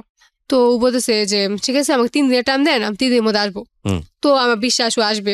3 দিনের মধ্যে কিভাবে ছুটি ম্যানেজ করা সম্ভব ছিল মানে সৌদি আরব থেকে? হ্যাঁ বস, 3 দিনের মধ্যে ছুটি ম্যানেজ করা সম্ভব ছিল, মানে টাকা হইলে সবই সম্ভব। ওকে, হ্যাঁ। তো 3 দিন পার হয়ে গেছে বাট ও আসে নাই, ও 3 দিনের মধ্যে আসে নাই, বাংলাদেশে আসে নাই। তো তখন আমার আশেপাশে মানুষগুলো আর বেশি বলতেছে তুই না এত জোর দিয়ে ও আসবে, বাট ও তো আসে নাই, ও যা তোর বলছে ও আসবে, কই তোর কথা তো রাখেনি, তেমন তোর সত্যি সত্যি পছন্দ করে না। বাট আমি বুঝতেছিলাম ও হয়তো কোনো ফিনান্সিয়াল প্রবলেমে পড়ছে যার কারণে আসতে পারে নাই, যেহেতু তখন ও নতুন জব নেয় নাই, অন্য কারো আন্ডারে জব করতেছে। আর ও আমাকে আগে বলছে যে জবটা যে কোনো সময় চলে যাবে, বুঝেছিলাম যে হয়তো বা জব চলে গেছে বা ও টাকাটা ম্যানেজ করতে পারেনি ওই মুহূর্তে। পরে আবার ও যে লোকটা আমাকে জিজ্ঞেস করছে যে তুমি বাসা যাচ্ছ কিনা, উনি 3 দিন পর বলছে এখন তুমি কি করবা, তা এখন তুমি কি ইমরান ভাই যেতে চাও নাকি বাসায় যেতে চাও বাবার কাছে। তো আমি তখন ভাবলাম যে আমি যদি ইমরান ভাই যাই আবার ইমরানের বাবা হয়তো আবার ভয় পাইতে পারে যে কোনো পুলিশ টুলিশ কেস টেস, তার থেকে আমি বাসায় চলে যাই, পরে আমি ইমরানের সাথে কন্ট্যাক্ট করে তারপর যা হবার হবে। বা আমি তখন ভাবতেছিলাম যে ইমরানকে আমি যদি পারি ভুলে যাম, আমি এটা ভাবতেছিলাম। ওই সময় উনি বাবাকে বুঝে আমাকে বাসায় দিয়ে আসে, দেশের পর বাবার কাছে ভাবঠাপ চাই, বাবা আমার ধরে কান্না করে বুঝে অনেক তুই তো ভুল বুঝতে পারছিস কিনা, আমি বলি হ্যাঁ ভুল বুঝতে পারছি, আমি কখনোর সাথে কন্ট্যাক্ট করবো না। তো এইভাবে 1 সপ্তাহ আমি পুরা বাসায় মানে ঠিক মতো খাইতাম না, কান্না করতাম। তো একদিন আমি ওর যতই ভুলতে চেষ্টা করতাম পারতাম না, মানে স্মৃতিগুলো বারবার মনে পড়তে থাকে যে মানে ওর সাথে যে কথাগুলো হইতো, যেভাবে মোমেন্টগুলো চাইতো। আর অন্যান্য গার্লফ্রেন্ড বয়ফ্রেন্ড থেকে আমাদের কথাগুলো অন্যরকম হইতো, কারণ ও কথা বলতাম না, মানে পুরানো টাইপের কথাটা। মানে তার থেকে বড় কথা আমি সবসময় ঢাকা এফএমের অনুষ্ঠানগুলো শুনতাম, যেমন ভালোবাসে বাংলাদেশ, যেমন আপনার অনুষ্ঠান প্রোগ্রামগুলো আমি সবসময় শুনতাম। আচ্ছা। তো রেডিও ধ্বনিতে আমি রেডিও অনেক শুনতাম। আমি ওকে বলছিলাম ও যে আমরা যদি সাকসেস হই আমি একদিন রেডিওতে যাবো। আচ্ছা, আমাদের হ্যাঁ বিয়ের পর আমরা যাবো। ওকে, যার পর আমাদের ভালোবাসার কথা আমরা শেয়ার করবো। তো আমি তখন রেডিও শুনতাম, বারবার মনে হতেছিল যে আমি কিন্তু আমি শুধু হারা গেছি রেগে গেছে, বাট আমি তো আর ছাড়া পসিবল না আমার লাইফ, আমার ছাড়া আমার লাইফ কোনোভাবে পসিবল না। তো বাবা দিক দিয়ে ট্রাই করতেছিল, আমার তো ক্যামেরান দিবে না, ওখানে দিলে আমি আবার কথা বলবো। তো বাবা চাইতেছিল গ্রামীণ কোনো কলেজে ভর্তি করার জন্য, ওই যে ক্যামেরান থেকেও আমার ট্রান্সফার সার্টিফিকেট দিবে না, টিসিও দিবে না, ট্রান্সফার সার্টিফিকেট দিবে না, কিছুই দিবে না।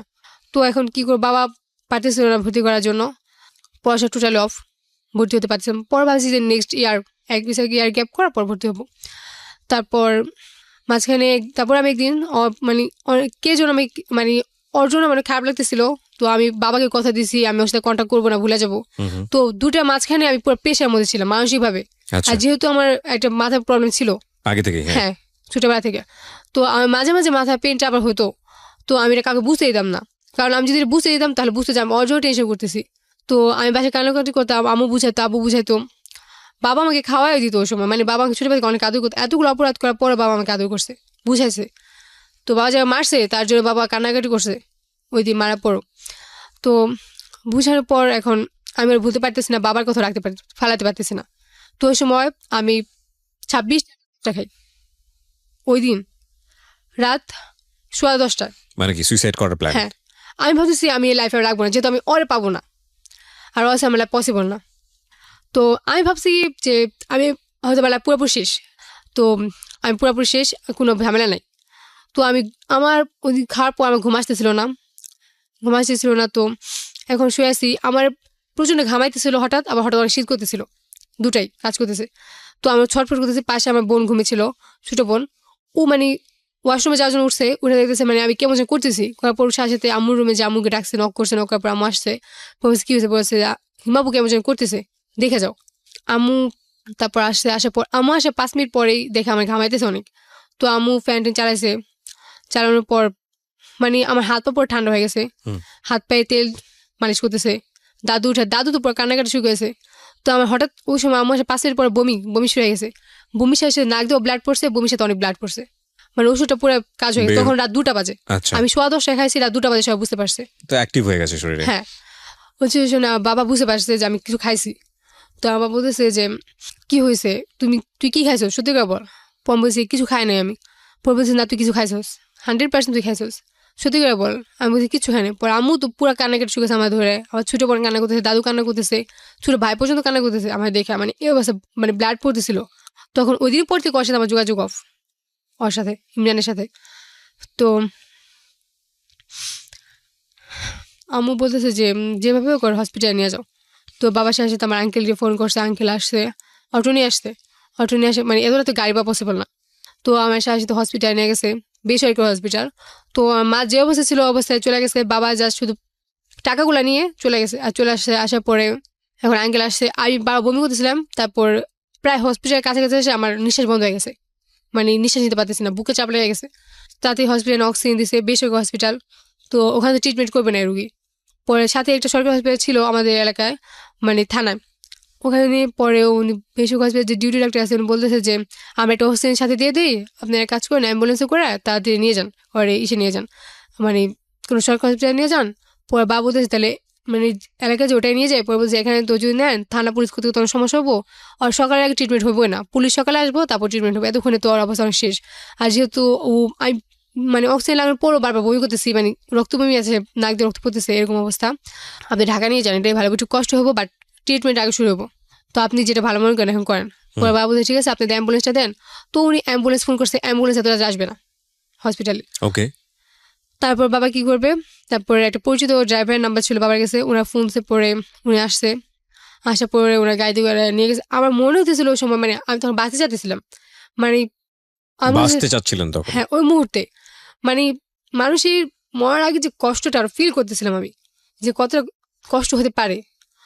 তো আমি আমার বাবাকে বারবার বলতেছিলাম যে বাবা আমি আমার তাদের হসপিটালে নিয়ে যাও, আমি বাঁচতে চাই। তো আমার বাবাও কান্না করতেছে, বাবা বারবার আদুল কুসি পড়তেছে, মানে সুরা পড়তেছে, আম্মু পড়তেছে। তারপর কাছাকাছি মিটফুড হসপিটাল ছিল ঢাকার সরকারি যেটা, তো ওখানে তাদের নিয়ে আসার পরে ভর্তি করার পরে যেহেতু পুলিশ কেস, তারপর এটা আবু ওটাই করছে, করার পর ওয়াশ করার পর হঠাৎ আমার খিচুনি দিয়ে মানে এমন অবস্থা হয়ে গেছে যে আমি অক্সিজেন লাগানো তারপর শ্বাস নিতে পারতেছি না। তো মানে হঠাৎ সেন্সলেস হয়ে যায়, প্লাস অনেক খিচুনি হতেছে, বাট আমি সবার কথা শুনতে পারতেছি, আমার মা আবার ডাকতেছে, ডাক্তার আসছে সবাই, কিন্তু আপনি কথা বলতে পারতেছেন না। আমি কথা বলে কোনো সেন্সে ছিলাম না, বাট সবার কথা শুনতেছিলাম। তো তারপরে ভাবে 1 ঘন্টা পর আমি মোটামুটি ঠিক হই। আমার মানে তখন একসাথে 7টা সুই দেওয়া হয় আপনার শরীরে। হ্যাঁ, মানে ওই সুইটা দেওয়ার কারণে আমি মানে পাই, কারণ ওই সুইটা হচ্ছে অনেক রিস্কের, হয়তো আমি হয় সার্ভাইভ করব অথবা মারা যাবেন, না হয়তো আর কোনোদিন হবে না, মানে একদম জীবন মৃত্যুর সন্ধিক্ষণ যেটাকে বলে। হ্যাঁ, ওটা তারপর মোটামুটি ঠিক হয়ে দিন। ওই ঠিক হওয়ার পর আমি মানে মানে শ্বাস নিতে পারছি, ওটা একটা প্রবলেম হতেছিল। তো তারপর লিভার বা অনেক টেস্ট করা হয়, সরকারি হসপিটালে ডাক্তার তো বুঝেনি, ঠিকমতো আসতো না, হয়তো আমার বাবার টাকা পয়সা ছিল অনেক, বাট ঠিকমতো সার্ভিস পাইতেছিলাম না। তো ওইখানে থেকে আমি বুঝতে পারি যে একটা মানুষ কতটা কষ্ট পাইতে পারে, মানে যারা সুইসাইড করতে বেঁচে যায়, প্লাস তার মধ্যে আবার একটা অসহায় মানুষ, গরিব মানুষ, টাকা নাই, সরকারি হসপিটালে যে চিকিৎসা এতটা অভাব, ওই দিন আমি ফিল করি ফার্স্ট। তারপর আমি মনে মনে ভাবি ওই দিন যে আমি কিছু হলেও অসহায় মানুষের জন্য কিছু করবো। হুম। মানে নিজের তারপর সম্পূর্ণ নিজের টাকা দিয়ে জমানো টাকা দিয়ে আমি কিছু করবো, কারো কাছে কোনো হেল্প না নিয়ে। আমি ওই দিনই ফার্স্ট নিই। ওকে। তো তারপর ওই দিন মোটামুটি ভালো যায়, আমার দাদা আসে, সবাই আসে। ওই দিন আমি যে সুসাইড করতে গেছি এটা আমার এলাকায় কেউ এখন পর্যন্ত জানে না। এই ফর দ্য ফার্স্ট টাইম আপনি রেডিওতে হ্যাঁ, বললেন। রেডিওতে বললাম। আর ওর ফ্যামিলি শুধু জানে এই কারণে যে ড্রাইভারটা নিয়ে গেছে ওই ড্রাইভারটা ওর এক রিলেটিভের কাছে বসে, ওই রিলেটিভ আবার ওদের কাছে বসে। বাট ওই টাইমে আমার বাবা আমাকে বলছিল যে ইমরান যদি সত্যি পছন্দ করে থেকে আমার বাবার কাছে চলে গেছে যে ওদের ফ্যামিলি জানে গেছে, কারণ বাবা এটা চাচ্ছিল না যে এটা কেউ জানুক, তাহলে আমার যদি বিয়ে দিতে চায় ওটা মানে একটা হবে, প্রবলেম হবে, হ্যাঁ প্রবলেম হবে। সামাজিকতার জায়গা থেকে প্রবলেম হবে। প্রিয় শ্রোতা, আমরা এখানে একটা ছোট্ট বিরতি নিব, মাত্র 2 মিনিটের বিরতি। 2 মিনিট পরে আমরা এই জীবন গল্পের একেবারে শেষ ভাগে ফিরবো। আশা করছি আমাদের সাথেই থাকবেন। যে হয়তো তার প্রিয় মানুষকে গিফট করবেন এই বইটি, কেউ হয়তো মাকে করবেন, কেউ হয়তো ভালোবাসার মানুষটিকে করবেন, কেউ হয়তো এমন কাউকে করবেন যার সঙ্গে হয়তো তার বছরের পর বছর দেখা হয় না। এরকম কোনো প্রিয় মানুষকে যদি আপনি গিফট করতে চান বইটি, সেক্ষেত্রে আপনি চাইলে আমি তার জন্য আপনার হয়ে কিছু লিখে দিতে পারি বইয়ে। এই অফারটি থাকছে শুধু আগামীকালকের জন্য, এবং শুধু একটি নাম্বারে ফোন করে এই অফারটি দেয়া যাবে। নাম্বারটি হচ্ছে 09638771 আমি আবারও বলছি 09638771 বইটির মূল্য 200 টাকা। এবং যেহেতু বইটি আপনি পার্টিকুলারলি কারো নামে লিখে চাচ্ছেন, সুতরাং বইটি আপনাকে অবশ্যই রিসিভ করতে হবে এরকম অর্ডার দিলে, এই জন্য হয়তো আপনাকে অ্যাডভান্স পেমেন্ট করতে হবে। ওকে, আবারও বলছি শুধুই একদিনের জন্য ভালোবাসা দিবস উপলক্ষে, এবং এটা হচ্ছে আপনি বইটি অর্ডার দিয়ে বলবেন কার নামে আপনি কি লিখে চাচ্ছেন এবং সে আপনার আসলে সম্পর্কে কি হয়। আমি আরজে কিবরিয়া আপনার হয়ে কিছু কথা সেখানে লিখে দিব আমার অটোগ্রাফ সহ, এবং এটা শুধু কালকের দিনের জন্য। এবং সেক্ষেত্রে আপনাকে অ্যাডভান্স পেমেন্ট করতে হবে। যে নাম্বারটি বললাম আমি একটু আগে, সেই নাম্বারটি আমি আবারও বলছি 09638771771। এই হচ্ছে নাম্বার 09638771771। ওকে, কথা না বাড়িয়ে আবারও ফিরছি হিমু এবং ইমরানের কাছে। হ্যাঁ, তারপর কি হলো? তো সেকেন্ড দিন আমার সন্ধ্যার পর আবার ওই প্রবলেমটা আবার শুরু হয়, খিঁচুনি। মানে 4টা ইঞ্জেকশন দেওয়ার পরও আমার ঠিক হয় নাই। তখন কি আপনি বাসাতে না, হসপিটালে? আমি 4-5 দিন হসপিটালে ছিলাম এই ঘটনার পরে। হ্যাঁ। ওকে। তো তারপর এটা হচ্ছে মানে খিঁচুনি। তো ওই সময় মা চিৎকার পাড়ে কান্না করতেছে, নামাজে দাঁড়ায় কান্না, নামাজে মনোজাতে কান্না করতেছে। মানে সবাই ধরে নিয়েছে যে ইউ আর গন। মানে আমি আমার চিৎকার পাড়ে এটা বলতেছিল যে আল্লাহ আমি বাইরে থেকে আমি কোনো কিছু করবো না তুমি। মানে ডাক্তারের কারণ এটা বলেছিল যে হয়তো এখনো ডেভেলপ করবো নয়তো শেষ। তো আমার ভাবছিল হয়তো বাইবারও নাই, শুধু 7টা ইঞ্জেকশন অলরেডি দেওয়া হয়ে গেছে ফার্স্ট দিন। সেকেন্ড দিন এটা করতে পরে মা বলতেছিল যে আমি করে নিয়ে আমি বাসায় নিয়ে ফিরতে পারবো না, মেয়ে তুমি মানে অসুস্থ করে রাখো, বাট বাঁচায় রাখো, ওর জানা যেন থাকে, মানে যেন বেঁচে যেন হ্যাঁ যেন বেঁচে থাকে, ওর সারা জীবন টানতে হয় আমি টানবো, মায়ের ভাই বলতেছিল। তো বাবা তখন ওই মুহূর্তে আমি মানে যখন সেন্স ফিরতেছিল, বাট আমি বুঝতেছিলাম যে আমি তো সবার কাছে শুনতেছি, আমি তখনও ওর নামটা নিয়ে দিয়েছিলাম, ইমরান বলতেছিলাম তখনও। বাট বাবা তখন আমার দাদা আমাকে এটা সান্ত্বনা দেয় যে ঠিক আছে তুমি সুস্থ হও, তুমি যা চাও তাই হবো। বাবা তখনও বলেনি যে না সম্ভব? হ্যাঁ, প্রথমে বলে বাবা, তারপর আমাকে আমি মোটামুটি যখন আবার ওই দিন আবার 4টা সুই দেওয়া হয়, সুই দেওয়ার পর ঠিক হই।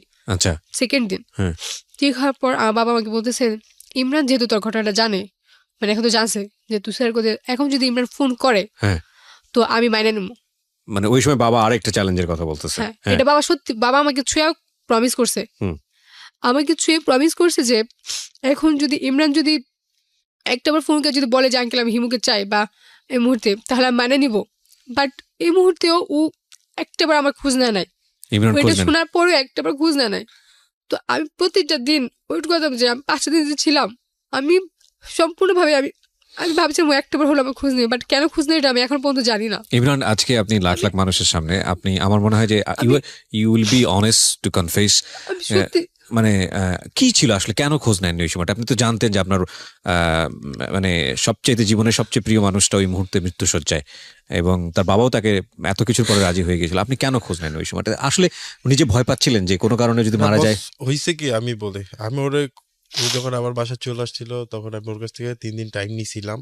তো আমি ওই টাইম মতো যাইতে পারি না, আমি ওর কথা রাখতে পারি নাই, এর জন্য নিজের প্রতি অনেক নিজের ছোট মনে হইতো, ওর সাথে যোগাযোগ করতে আমার একটা লজ্জা বোধ হইতো। মানে আগের যে 3 দিনের ওয়াদা ছিল ওটা রাখতে পারেননি এই কারণে। হ্যাঁ, আমার ফিনান্সিয়াল প্রবলেমের কারণে আসতে পারি নাই। তখন আমার জবটা চলে গেছে, আচ্ছা হিমু জানতো না, ঠিক আছে? তো আসতে পারিনি, এর জন্য আমি আর যোগাযোগ করি নাই। আমি তখন আল্লাহ পাকের কাছে ছেড়ে দিছি যে আল্লাহ পাক যা করে, আমার কপালে যদি থাকে হ্যাঁ, তো হবে, কপালে না থাকে হলে তাহলে হবে। আমি পাবো, ঠিক আছে? আমি ফ্যামিলির বলতেছি, ওর অন্যান্য গার্জেনের সাথে যোগাযোগ করতেছি। তো ব্যাপারটা অনেক ছড়াছড়ির কারণে ওর কোনো গার্জেনই আমাকে হেল্প করতে চাইতো না লাস্ট আওয়ারে। তো আপনি যখন জানলেন যে ও মৃত্যুশয্যায়, তখনও আপনি বিষয়টা নিয়ে যোগাযোগ করলেন না, এটা কি ও আসলে নিজের জায়গা থেকে কিভাবে মেনে নেবে? না, ঠিক আছে বস। তো হয়েছে কি, ও যখন এই অবস্থা, তখন আমি ওর খালতো বোন সরি, ওর দাদুর নম্বরে ফোন দিছি, ওর আম্মুর নম্বরে ফোন দিছি। অনেক সময় বন্ধ থাকতো, অনেক সময় রিসিভ হইতো, আচ্ছা বাট আমি কথা বলতাম না। জাস্ট যখন ইনস্টল যখন এই প্রবলেমে ছিল, তখন আমি ব্যাপারটা জানি নাই। যখন ও মোটামুটি সুস্থ হয়ে গেছে, তখন আমি জানছি যে হিমো সুইসাইড করার ট্রাই করছিল, এই অবস্থা। ঠিক আচ্ছা, আছে? আমি হিমু আপনার কাছে চাই, তারপরে কি হলো? ও কোনো ট্রাই করেনি আপনাকে বাট যোগাযোগ বাবার করে? তখন 100% মানে নিয়েছে, আমার বাবা আমাকে ছুঁয়ে কথা দিছে। আচ্ছা তো বাবা আমাকে তার নিজের থেকে বেশি ভালোবাসে এখন পর্যন্ত। হুম বাট ওর ব্যাপারটা শুধু মানে নেই, বাট শুধু আমার বাবা আমার লাইফে আমাকে একটা জিনিস দেয় না, ওরে দেয় নাই। আচ্ছা, আমি একটু যাই ধারাবাহিকভাবে, তারপরে কি হলো?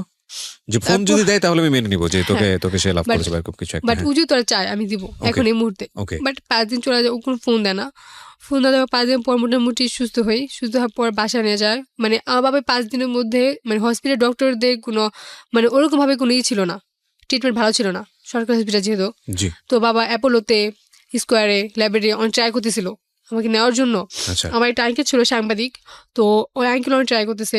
আমার আরেকটা আঙ্কেল ছিল ডক্টর, তো ল্যাবরেটরি ডক্টর, উনি অনেক ট্রাই করছে, বাট ওরা কেউ এটা নিবে না, কারণ বলতেছে যে এটা পুলিশ কেস, এটা ওরা নিবে না, কোনো হসপিটাল নিবে না। আচ্ছা তারপর 5 দিন হসপিটাল কাটানোর পরে বাসায় আসি। বাসায় আসার পর প্রায় 15-16 দিন আমি শুধু মানে যে যাও আছে না, শুধু যাও খাইতে পারছি। আর এই 5 দিন পরে স্যালাইন দিয়ে রাখছে, কোনো খাবার দেয় নাই। আমি তারপর থেকে অনেক কানাকাটি করতাম ওর জন্য। বাসায় এসে সবাই বুঝতে পারতো। তো আমার একদিন বলে যে ঠিক আছে, তুই যেহেতু এত কানাকাটি করস, আমি নিজে দাঁড়া থেকে তোদের বিয়ে দিই। আমার রাজি হলো ফার্স্ট, বলতেছে ঠিক আছে। রাজি বলতে আমার কান্নাকাটি দেখা, তো বলতেছে তুই যখন এত কান্নাকাটি করস তোর আমি দিয়ে দিব। বাবা বলতেছে আর কান্নাকাটি নিশ্চিত করো, ডাক্তার নিশ্চিত করছে ওর প্রবলেম হবে, ওর যেহেতু ছোটো বলে প্রবলেম আছে, ঠিক আছে ও যাতে চাও ওর দাদারে বলো, ওর দাদা দিয়ে দিক। ওর দাদার বাসায় এসে অনুষ্ঠান করুক, ওর দাদা মানে যদি আনতে চাই আমি আমার বাসায় করুম না, ওর যে দাদার বাসা ওখানে আসে, ওর বাবার আসা যে কোচিন আসবে আসুক, আসে খাওয়া দাওয়া করুক, দুপুরবেলা ওর নিয়ে যাক আনুষ্ঠানিকভাবে, মোটামুটি যে আনুষ্ঠানিক ভাবে নিয়ে যাই। আমি ওর ফোন করি ওই দিন, ফোন দিয়ে বলি যে তুমি কি আসতে পারবা? পরে বলতেছে আমি তো এক পাশে পসিবল না। তো আমি বলি ঠিক আছে তোমার আসা দরকার নেই, ওই দিন আমি ভাবে রাগ করে ফোন রেখে দিই। তো আমার দাদা পরে ওর সাথে কন্ট্যাক্ট করার পর বলে যে ঠিক আছে তুমি কি হিমো নিতে চাও? পরে বলছে যে হ্যাঁ আমি নিতে চাই। তো ফোন দিত প্রতিদিন, মোটামুটি কথা হতো 2-1 বার। দাদা আমার ফোন দিত, মানে দাদা মোটামুটি আমার কষ্টটা দেখে মানা নিছে। মানে আমি যেহেতু আমি তারপরে বলছি যে আমি তো আর না পাই আমি আবার সুইসাইড করবো, আমার ফ্যামিলিকে আমি এটা বলতাম। আচ্ছা শুধু আমার বাবা বলছে ঠিক আছে আমি তো মানি না, তো দাদা যদি তো দাদা দিয়েছে দাদার কাছ থেকে যা, তাও তুই ভালো থাক সুখে থাক, বাট এটা আমি কোনদিন মানি না বাচ্চা থাকতে। আপনার বাবা বলেছে এটা? হ্যাঁ Okay. বাবা বলছে। মাঝখানে কয়েকবার ওর ফ্যামিলির সাথে আবার আমার ফ্যামিলি যোগাযোগ হয় আমার দাদার সাথে। তো আমার দাদা বলে যে ঠিক আছে আপনার আমার দাদা ওরা বলে তোমার বাবাকে ফোন করতে বলো কিভাবে নিবা নিয়ে যাও। তো বাবা ফোন করে, ফোন দেওয়ার পরে বলে যে আপনি যে কজন আসবেন আসেন, আসে ওরা নিয়ে যান, আমি আমার বাসা থেকেই করবো। আগে তো বুঝলাম কোর্টে যা করবো, ঠিক আছে কোর্ট ম্যারেজ করেন আমার বাসা থেকে কাবিন করে দেবো।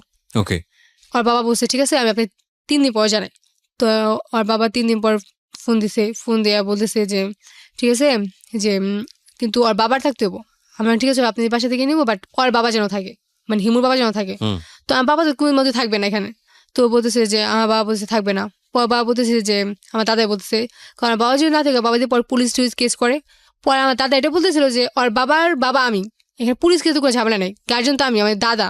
বাট ওর ফ্যামিলিটা বুঝেছিল না, মানে যখন আমার ফ্যামিলিটা আগে আসতো আর ফ্যামিলিটা পিছিয়ে যেত, মানে ভয় পেতো আর কি somehow, হ্যাঁ। কোনো না কোনো ভাবে, যে কোনো কারণে কারণ যেহেতু আমার বাবার সাথে অনেক প্রভাবশালী। হ্যাঁ হ্যাঁ উঁচু লেভেলে মানুষের সাথে পরিচিত ছিল, জি আর বাবা যে কোনো কিছু করতে পারতো। যখন আমার দাদা একটু আগে আসতো আর বাবাটা পিছিয়ে যেত, আবার যখন ওর বাবা তারপর আবার আগে আসছে আমার দাদা তখন আবার পিছিয়ে গেছে। আমার বাবা দাদা মানে এরকমই চলতেছিল আর কি, on হ্যাঁ, off, on এরকম off. চলতেছে। মাঝখান থেকে আমার জন্য অনেক জায়গা থেকে বিয়ের প্রস্তাব আসতেছে, ইঞ্জিনিয়ার ছেলে, ভালো বিজনেসম্যান, বা ফ্রান্স থেকে নিয়ে যাবে বিয়ের পর, বা ডক্টর বুঝছে, বা ডক্টর পড়াশোনা করতেছে এরকম টাইপের ছেলে আসতো, অনেক ভালো ছেলে আসতো। তো কোনটা বাবার ভালো লাগতো না, বাবা দেখতো আমার দেখাতো, আমি কোনটা না বলতাম। তো একদিন একটি ছেলে আসে, ছেলে ভাই ঢাকাতে। তো এখন আমি ওর বলি যে মনে মন আমার বিয়ে ঠিক হয়েছে, আমি মানে মোটামুটি কথাবার্তা হয়েছে, এখন তুমি কি করবা করো। তো আমার বলতেছে ঠিক আছে আমি বলতেছি ওই ছেলের সাথে মোটামুটি আমি ওর সাথে একবার রাগ করে আমি মার বলেছি ঠিক আছে আমি রাজি, আচ্ছা আচ্ছা, ওকে। আমি এটা বলছি ওর সাথে রাগ করে। তো বলতেছে যে ঠিক আছে তাহলে তুমি ওই ভাইয়ের সাথে কথা বলো বাট তুমি ফ্যামিলিকেও যে না জানতে পারে যে তুমি আমার সাথে কথা বলতেছো, বাট Okay. আমাদের সাথে কন্ট্যাক্ট ছিল। ওকে, তখন আমার ফোন ফ্রি করেছে, আমি রাজি হয়েছি বিয়েতে, বিশ্বাস করছে, তো ফোন ফ্রি করেছে, তো আমি ওর সাথে কথা বলতাম। প্লাস ওই ছেলের সাথে আমি জাস্ট কেমন আছেন ভালো, আপনি কেমন আছেন ভালো, জাস্ট এটুক। ওকে, মানে ওর সঙ্গে কথা বলতেন, আলটিমেটলি এর সঙ্গে কথা যখন বলতেন। পাশে আমার দাদু বা কেউ থাকতো তখন যদি ও ফোন দিত আমি তখন আপনি কথা বলতাম, যাতে বুঝে আমি ওই ছেলের সাথে কথা বলতেছি। আচ্ছা আচ্ছা, তো এইভাবে কথা বলার পর এখন মোটামুটি বিয়ে ঠিক, আমাদের বাসা থেকে ওদের বাসা বাড়ি ঘর দেখতে যাবে, ডেট দিবে। তো মানে ওর বাসা থেকে মানে ছেলের বাসা থেকে আমার বাসায় আসে মোটামুটি সব ঠিকঠাক দেখে গেছে, ফ্যামিলি সবাই আসছিল। আসার পর এখন আমি বলতেছি ডেট দিতে যাবে, এখন তুমি কি আসতে পারবে কিনা, যদি তুমি এবারও না আসতে পারো তাহলে সারা জীবনের মতো আমাদের সব শেষ। হয় আমি এবারও নিজে পুরোপুরি শেষ করে দেবো, আমার মানে এবার কেউ ভাবে নিজে শেষ করবে যা কোনো বাঁচতে না পারি, আর নয়তো ওই ছেলে বিয়ে করে আমার সাথে থাকতে হবো। বস এখানে আমি কিছু কথা Sure. বলি। তো ওই দিন হলো 19 ডিসেম্বর 2017। তো ওই দিন ওই কথাগুলো আমার বলতেছে যে এবার যদি তুমি আসতে না পারো তাহলে আমাকে হারাইতে হবে বা আমি নিজেকে শেষ করে দিব, ঠিক আছে? তো ওই দিন আমি অনেক চিৎকার পাচ্ছি ওর জন্য, টানা 3 দিন ওর জন্য ফোন তখন আপনি সৌদি আরবে? হ্যাঁ, তখন ওর বলতেছে যে তুমি আমার জন্য একটু ওয়েট করো। আমি অনেক চিৎকার পাচ্ছি 3 দিন। তো পরে আমি বললাম যে আমি জানুয়ারির 1 তারিখে আসবো। হ্যাঁ, 10 দিন সময় চাই আমার মানে কাছে। আপনি এতটা লেট কেন হচ্ছিল বলেন তো? আপনার পকেটে কোনো পয়সা ছিল না? না বস, আমি সার্ভিস আমার 1.5 বছর বাইরের, তারপরেও পকেটে পয়সা ছিল না? না, কারণ আমি যাওয়ার পরের থেকে আমার ফ্যামিলির রেসপন্স নিতে হয়েছে। বাট ফ্যামিলি তো এটা বোঝা ছিল যে আপনি খুব ক্রুশিয়াল একটা ইস্যুতে আছেন। হ্যাঁ, আমার ফ্যামিলির রেসপন্স নিতে হয়েছে, এর জন্য আমার ব্যালেন্স 0 ছিল, ঠিক আছে? আচ্ছা। এর জন্য আমি হুট করে কোনো ডিসিশন নিতে পারিনি। ওকে, পরবর্তীতে 19 ডিসেম্বরের থেকে আমার অবস্থা খুবই খারাপ। তো আমার ওখানে ভাই ব্রাদার আছে, আলামিন আমার খালতো ভাই, ও ব্যাপারটা ফলো করে। আমার আরো ভাই ব্রাদার আছে, ওরা জিজ্ঞেস করতেছে কি হয়েছে তোর, আমি কই না কিছু না, ওরা এই ব্যাপারগুলো সবই জানতো। পরে ওরা সবকিছু ম্যানেজ করে দিল, টিকিট ম্যানেজ করে দিল খালতো ভাই আলামিন, ঠিক আছে? আর আমার ফ্রেন্ডদের কাছ থেকে ধার কইরা পরে আমি টিকিট ওটা কি আপনার জব ছেড়ে দিয়ে আসতে হলো নাকি? না, আমি জব ছেড়ে দিছি কোরবানি ঈদে। আচ্ছা, তার মানে ওই সময়টাতে আপনি কি একদম পুরো বসা ছিলেন হ্যাঁ, যখন আমি আপনি? এখানে মাঝখানে এটা বসা ছিলাম, আমি বাইরে টুকটাক কাজ করতাম। পরবর্তীতে আমি নতুন করে বিজনেস নিয়েছি, 1 মাস হয়েছে। ইন দ্য মিন টাইম আপনার চলে আসতে হ্যাঁ, হয়। ডিসেম্বরের তো এতে আপনার বিজনেসে ক্ষতি হলো না? ক্ষতি তো অবশ্যই হয়েছে। আচ্ছা, so আপনি আসলেন বাংলাদেশে কয় তারিখে আসার কথা ছিল? তারিখের মধ্যেই কি আসলেন নাকি তার আগে চলে আসছে। তার আগেই চলে চলে আসলেন? আসছি। আসার পরে কি হলো আমি একটু শুনি। আসার পর আপনি আমি কি বলি করলেন? এখন। হ্যাঁ, শিওর। তো ও আমাকে বলতেছে যে আমি 1 তারিখে আসবো। তো আমি বলছি আমি বিশ্বাস করি না তুমি 1 তারিখে আসবা, কারণ এর আগে তুমি আমাকে বলছো, আমি এটা বিশ্বাস করি না। তো বলতেছে ঠিক আছে, আমি আসার পর যদি আমার যে বাংলাদেশে যে নাম্বারটা ছিল ও আপনার সঙ্গে সম্পর্কে 2 মাসের মাথায় দেশের বাইরে চলে গিয়েছিল। কতদিন পরে আসলো দেশে? এটা তো প্রায়- ফার্স্ট টাইম আসা। হ্যাঁ, কতদিন পরে? প্রায় 2 বছর। তার 2 বছর। এই 2 বছরের মধ্যে বাংলাদেশে যত কিছু হয়েছে ও ফেস করেছে, আপনি করেননি। মানে এই সুইসাইডাল কেস থেকে শুরু করে যত রকমের সমস্যা ও ফেস করেছে। আচ্ছা, হ্যাঁ, তারপর? আমি বলছি আমি বিশ্বাস করি যে তুমি আসবা। তো বলতেছে ঠিক আছে আমি বাংলাদেশে salute to you girl, cause এই 2 বছরে ওকে মোটিভেট করার জন্য 2টা দিনই এনাফ। মানে ওকে কি করা হয়নি, ওর বাপ পিস্তল ধরছে ওর মাথায় এবং ও সুইসাইড পর্যন্ত করতে গেছে। মাই গুডনেস, জিত কাকে বল? আমি এই দিক দিয়ে অনেক হ্যাপি যে ও আমাকে এত হ্যাপি, কিন্তু ওর জিতটাও মনে রাখেন। উল্টাপাল্টা ভবিষ্যতে যদি কিছু হয় আপনারা যে কি করবে, কারণ ও কিন্তু অনেক ক্রেজি একটা জায়গাতে। কোনো মেয়ে করবে না। লাভের জায়গা থেকে অফকোর্স রেসপেক্ট, কিন্তু ওর ভেতরে যে ক্রেজিনেসটা আছে, ও যে কোনো একটা জিনিস যদি ধরে যে ওইটা যেমনি ও আদায় করবে, এটা কিন্তু মারাত্মক শক্তি। এটা যদি পজিটিভলি অ্যাক্ট করে খুব ভালো, কিন্তু এটা যদি নেগেটিভলি অ্যাক্ট করে এটা কিন্তু ভয়াবহ। এটা একটু জাস্ট আমি আপনাকে বললাম, এটা আপনার মাথায় রাখাটা জরুরি। ভয় পাই যদি এটা নেগেটিভে না, নেগেটিভ না যেন হয় এই এনার্জিটা কখনো। হ্যাঁ হ্যাঁ, তো ও আসছে। হ্যাঁ হ্যাঁ, তো ও আমাকে বলতেছে, আমি বলতেছি আমি বিশ্বাস করি না তুমি আসবা।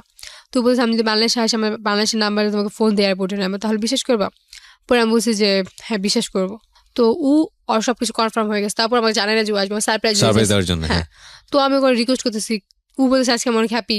মানে কদিন 5-6 দিন পুরো কানাকাটি, প্রতি ফোনে কানাকাটি করতো, খাইতো না ঠিক মতো। আর ভাইরা বলতো ও তো খাইতেছে না, তোমার সাথে ঝগড়া হয়েছে কিনা, কি হয়েছে? পরে বলছে না কিছু হয় না। মানে ওর ভাইদের সাথে আমার কিন্তু কন্ট্যাক্ট ছিল। আচ্ছা আচ্ছা। তো এখন আলামিন ভাইয়ের কথা যে বললো, ভাই বলতেছে আজকে তুমি অনেক খুশি থাকার কথা। আমি বলছি কেন, কি হয়েছে? বলতেছে ইমরান তোমার বলে নাই। আমি বলছি না তো। পরে বলতেছে যে ঠিক আছে তাহলে ইমরানই বলবে। তো আমি বলতেছি ভাই কেন কথা বলছে, সত্যিটা বলো। তো আমি জিদ করতেছিলাম ওরে। তো ওই দিনে বলে আছে যে আমি পরশু দিন আসতেছি বাংলাদেশে। তো ও বাংলাদেশে আসে 30 তারিখে, 30 তারিখে আসার পর ও 1:30টার দিকে ল্যান্ড করার পরেই ও আর এক ফ্রেন্ডের বাসা ছিল ওই দিন, রাত মানে 1:30 সালাউদ্দিন মামাজি বললাম, আচ্ছা মামার বাসা ছিল। থাকার পর ও আমাকে বলছিল যে 4টা ল্যান্ড করবে, তো আমি ঠিক 1টা বাজে ঘুম আসছি, এতক্ষণ পুরা সজাগ ছিলাম মানে ওর জন্য। তো ও বলছে আমি 4টা বাজে অ্যালার্ম দিয়ে রাখছি উঠবো, তো আমার 3টা বাজে ঘুম হয়ে গেছে মানে টেনশনে। আর আমি আগে থেকে বুঝছি আমার ঘুম অনেক কম হইতো, ওর জন্য ঘুম আসতাম না। তো 3টা বাজে উঠার পর ফোন দিছি, ওর বাংলাদেশে না দেখি ওর আগে নাম্বার থেকে 4টা মিস কল, মানে ও ফোন দিছে। তো আমি ভাবছি তাহলে মানে ল্যান্ড করছে, পরে আমার ফোন দিছে, পরে ওর ফ্রেন্ড ধরছে, পরে বলতেছে যে ও তো টায়ার্ড, ঘুম আসতেছে, আমি ওর একটু পরে ডাকে 2 ঘন্টা পর। আমার আচ্ছা ঠিক আছে। তো ওই দিন আবার সকালে আমার বাবা ঢাকা যাওয়ার কথা ছিল, মানে 5টার দিকে বাবা ঢাকা চলে গেছে। তো ও আমার 5:30টায় ফোন করছে, ফোন করার পর কথা বলতেছে। পরে ও ওখান থেকে মানে ঢাকা টঙ্গী থেকে দুহার আসছে, মানে আমাদের ওখানে প্রায় 4-5 ঘন্টা টাইম লাগে যাইতে। ওর ফ্যামিলিরা কেউ জানে না যে ও বাংলাদেশ আসছে, আর ফ্যামিলি কেউ যায় না, কারণ এটা তো আমার ফ্যামিলি জানা যায় তাহলে প্রবলেম হবে, আমার বাবা জান, শুধু বাবাকে বলছে। ওকে। তো এখন ও আসার পর এখন ও আমাদের বাসার সামনে এসে আমাকে ফোন দিছে যে আমি আসতেছি, তুমি এখন বের হও। তো আমি ওই দিন এত ইজিলিভাবে বেরোতে পারছি যে আমি কখনো পারিনি। তো আমি ওই দিন তাড়াতাড়ি করে শুধু ব্যাগের সামনে যে করে কাপড় চোপড় পাইছি নিয়ে ব্যাগে ঢুকে চলে আসছি। আশা পড়ছি নিতে আসে, আমি তো অনেক কান্নাকাটি করতেছি, আমি বিশ্বাস হতেছিল না যে আমি ওরে পাইছি। তো কান্নাকাটি করতেছি, ও আমার সান্ত্বনা দিতেছে। এটা কি সেকেন্ড টাইম কান্নাকাটিটা কি হাক করা অবস্থায় ছিল নাকি নরমাল? না এটা সিএনজি পাশাপাশি। তো ওই দিন ফার্স্ট টাইম আমার জন্য রেড রোজ নিয়ে আসে, জীবনে এই ফার্স্ট, জীবনে ফার্স্ট, এত কিছু ঘটনার পরে। কারণ ভাই, একটু আপনাদের সুবিধা বাংলাদেশ মনে হচ্ছে না। না ভাই বস হইছে কি আমার সাথে ওর সাথে যোগাযোগ হইছে, আসলে তো হবে না, কারণ মাত্র 2 মাসের মধ্যে এত বড় কিছু দেখাটা হইছে খুব কম। Right right. এই 2 মাস মাত্র 3বার দেখা হয়েছে আমাদের, তাও সামনাসামনি কথা বলতে পারিনি, শুধু একবারই হাক করতে পারছে। তারপর এই ঘটনা, এই এক হাত থেকে এত কিছু ঘটে গেল। হ্যাঁ, সেজন্য কখনো ওভাবে দিতে পারিনি, আমি আর কোনো সময় কোনো গিফট দিতে পারিনি। রোজ নিয়ে আসছে, তারপর হ্যাঁ, তো রেড রোজ নিয়ে আসছে। ও প্রথম আমাকে দেখায়নি, তো ও সেনজিয়ালে এত জোর চাইতেছিল। তারপর মোহাম্মদপুর আসছি, আসার পরে ও আমাকে রাস্তায় মানে ফুলগুলো গিফট করে, কানা কাপড় বুঝাইতেছিল। তো ওখান থেকে ডাইরেক্ট আমরা গাজীপুর চলে যাই। গাজীপুরে এক আওয়ামী লীগের একটা ভাই ছিল, অনেক ভালো, তো যেহেতু একটু ক্ষমতাবান ওখানকার আওয়ামী লীগের সভাপতি, তো ভাইয়ের মাধ্যমে আমাদের বিয়ে টিয়ে সব হয়, নিজেরাই করে ফেললেন। হ্যাঁ, তো ভাইয়ের লোকজন ছিল, ভাই করা দেয়। করানোর পরে এখন ভাই আমরা কয়েকদিন হোটেলে থাকি, মানে এটাকে ফ্যামিলি জানতো যে আপনি ফাইনালি বুঝতে পারছি চলে আসছি। এবং আচ্ছা ওকে, তারপর বাট তারপর আমার আঙ্কেল, আমার খালামন্দি বাড়ি থেকে ওদের বাসা 5 মিনিটের দূরত্ব, বাট আমি কখনো ওদের বাসায় যাইনি, চিনতাম না আগে, রিলেশনের আগে। তো আমার আঙ্কেল ওদের বাসায় গেছে, যাবো বলতেছে হিমু কোথায়, বাসায় আসছে না। পরে বাবা বলতেছে না হিমু তো আসে নাই, কেন কি হয়েছে, মানে বাবা তো জানে। করলেন কত তারিখে বিয়ে? ও 30 তারিখে রাত 1টায় আসছে, মানে 29 তারিখ রাত 1টায়। তো আমি 30 তারিখে 11টা বাসা থেকে চলে গেছি। 2018 সালে না 2017? 2018-তে। 2018 কত তারিখে? না 2017-30 তারিখে, ডিসেম্বরের 30 তারিখে। আচ্ছা, তো ওই দিন তারপর বিয়ে টি সব হয়, হওয়ার পরে আমরা হোটেলে উঠার পরে ওখানে আমরা 1 সপ্তাহ ছিলাম। থাকার পর আমাদের যে কোর্টমের যে কাগজ আছে ওটা নিয়ে পরে বাসায় আসি। অবশ্যই আমার ফ্যামিলি বাবা আমাকে আগেই বলছে তুমি যদি চলে যাও, একবার চলে যাও, বাসায় কখনো আসতে পারবে না, বাট আমি কখনো তোমার কেস কিচ্ছু করবো না। বাট বাবার কথা রাখছে, এ পর্যন্ত কোনো ঝামেলা করেন। আপনি এরপরে কি করেছেন? আপনি কাগজপত্র নিয়ে ওনার বাসায়, শ্বশুরের বাসায় চলে, শ্বশুর বাড়ি থেকে আপনাদের রেসপন্সটা কি? আমি বলতেছি বস। জি, তারপরে আপনি অবশ্যই বলবেন, তবে আমি একটা ছোট্ট বিরতি নিব। তারপর আমরা এই যে ওদের কয়েকদিনের সাংসারিক জীবনের গল্প এবং একসাথে একটা বিগ কোশ্চেন দাঁড় হয়ে যায় যে এই অল্প সময়ে ওরা পেয়েছে, খুব ভালো, আমাদের একটা শান্তি লাগছে, হ্যাঁ ঠিক আছে, কিন্তু সোশ্যাল যেই অনেকগুলো প্রশ্ন সামনে এসে দাঁড়ায় যে ওর ফ্যামিলি থেকে কোনো অ্যাকশন আদৌ নেওয়া হবে কিনা, ওনার জায়গা থেকে রেসপন্সিবিলিটি জায়গাটা কি হবে, মেয়েটার ক্যারিয়ারের জায়গাটা কি হবে, সবকিছু মিলিয়ে একটা বিগ কোশ্চেন যে আসলে ওদের সামনের দিনগুলো কেমন হবে, সেটা নিয়ে আমরা ফিরবো ছোট্ট একটা বিরতির পর। আশা করছি আমাদের সাথেই থাকবেন। সময় ঠিক শুনছেন জীবন গল্প, ঢাকা FM 90.4-এ। প্রিয় শ্রোতা, বিশ্ব ভালোবাসা দিবস উপলক্ষে একটা বিশেষ অফার আপনাদের জন্য নিয়ে এসেছি আমি, ঢাকা FM এবং বর্ণপ্রকাশের পক্ষ থেকে। সেটা হলো যারা আমার বইটি কিনছেন, বিশেষ করে একদিন মাত্র সুযোগ থাকবে, একদিন। যারা আমার বইটি কিনছেন, অনেকেই হয়তো তার প্রিয় মানুষকে গিফট করবেন এই বইটি। কেউ হয়তো মাকে করবেন, কেউ হয়তো ভালোবাসার মানুষটিকে করবেন, কেউ হয়তো এমন কাউকে করবেন যার সঙ্গে হয়তো তার বছরের পর বছর দেখা হয় না। এরকম কোনো প্রিয় মানুষকে যদি আপনি গিফট করতে চান বইটি, সেক্ষেত্রে আপনি চাইলে আমি তার জন্য আপনার হয়ে কিছু লিখে দিতে পারি বইয়ে। এই অফারটি থাকছে শুধু আগামীকালকের জন্য, এবং শুধু একটি নাম্বারে ফোন করে এই অফারটি দেয়া যাবে।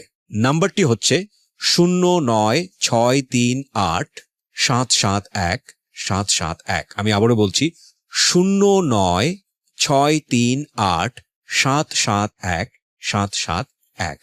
বইটির মূল্য 200 টাকা, এবং যেহেতু বইটি আপনি পার্টিকুলারলি কারো নামে লিখে চাচ্ছেন, সুতরাং বইটি আপনাকে অবশ্যই রিসিভ করতে হবে এরকম অর্ডার দিলে, এই জন্য হয়তো আপনাকে অ্যাডভান্স পেমেন্ট করতে হবে। ওকে, আবারও বলছি, শুধুই একদিনের জন্য ভালোবাসা দিবস উপলক্ষে, এবং এটা হচ্ছে আপনি বইটি অর্ডার দিয়ে বলবেন কার নামে আপনি কি লিখে চাচ্ছেন এবং সে আপনার আসলে সম্পর্কে কি হয়।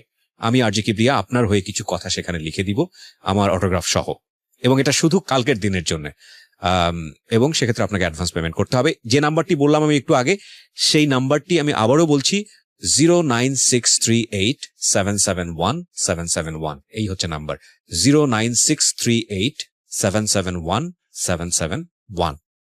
ওকে, আমরা স্পেশালি ভ্যালেন্টাইন ডে উপলক্ষে আজকের এপিসোডটা সাজিয়েছিলাম। আমরা দুটো জিনিসকে এখানে বড় করে দেখতে চাই, সেটার আগে আমরা গল্পের শেষাংশে ফিরবো। ইমরান, যেটা আপনি বলতে চাচ্ছিলেন। হ্যাঁ, আমরা 30 ডিসেম্বর 2017-তে বিয়ে করলাম। তো পরবর্তীতে আমরা হোটেলে থাকি, এটাও বলছে। পরবর্তীতে আমার বিয়ের পরে আইসা আমার বাবারও জানাই যে আমরা বিয়ে করে ফেলছি। তো বাবা শুনে অনেক খুশি, আমার মামাদেরকে বললাম, সবাই অনেক খুশি। তো 3 দিন পরে মামা ফোন ব্যাক করছে যে ইমরান, তুমি গ্রামে চলে আসো, তো কোনো প্রবলেম নাই, আর ওর বাবা কোনো প্রবলেম করতেও পারবে না, ঠিক আছে। আমার মামা খুব পাওয়ারফুলি, এর জন্য আমরা ওই কাগজটা পাওয়ার সাথে সাথে আমরা চলে আসি। এখানে আরেকটা কথা হচ্ছে, ওর মামা আর বাবা প্রায় সেম লেভেলের, একই ধরনের বিজনেস করে, একই ধরনের উদ্দেশ্যে চলাফেরা করে। আপন মামা? হ্যাঁ, আপন মামা আর বাবা ক্লাসমেট, ছোটবেলাতে ক্লাসমেট ছিল, আর বিজনেসটাও সেম। এখানে একটা কথা বলে, ওর বাবার সাথে আমার আগে সম্পর্ক খুবই ভালো ছিল। দেখলেই বলতো ভাগনা কেমন আছো, বাবা কেমন আছো, ঠিক আছে। যখন থেকে ওর সাথে রিলেশন হয়েছে, জানতে পারছে, তখন থেকে আর কথা বলা, কোনো প্রকার পাত্তা দেয়নি না। আচ্ছা, ওকে। তো তারপরে এখন শ্বশুর বাড়িতে আপনি আছেন, রাইট? হ্যাঁ, তো আলহামদুলিল্লাহ অনেক ভালো আছি। আমি লাইফে যা চাইছি আল্লাহ তাআলা আমার কাছে পূরণ করছে। No, fine, you are happy, that's we are also happy. কিন্তু আমার একটা কথা হচ্ছে, লেখাপড়াটা কি হলো? হ্যাঁ, লেখাপড়া বলতে বোর্ডে গেছিল, মানে আমার ওখান থেকে সার্টিফিকেট আনতে হবে। আমি আইনা আবার গ্রামে যে ভর্তি হব, তো বোর্ডে থেকে বলছে যে দুইটা মানে সার্টিফিকেট দেওয়া হবে। একটা হচ্ছে যদি মেয়ের বিয়ে হয়ে যায় সে কারণে, আর সেকেন্ডটা হচ্ছে যদি বাবা কোনো সরকারি চাকরি করে। তো আমার বিয়ে হয়ে গেছে, কাগজটা দেওয়ার পর মানে একটু সময় লাগবে যেহেতু বোর্ডের ব্যাপার। তো মানে আমি পড়াশোনাটা আবার স্টার্ট করবো। পড়াশোনাটা স্টার্ট করবেন অবশ্যই। আমি চাই যে আমি নিজে পায়ে দাঁড়াবো। বাবার যে স্বপ্ন ছিল আমি এটা ওর মাধ্যমে পূরণ করবো, যেন বাবা কখনো বলতে না পারে যে বাবার স্বপ্নগুলো পূরণ করতে পারি নাই। সেই কারণে আমি স্বপ্নগুলো পূরণ করবো। বাবাকে মিস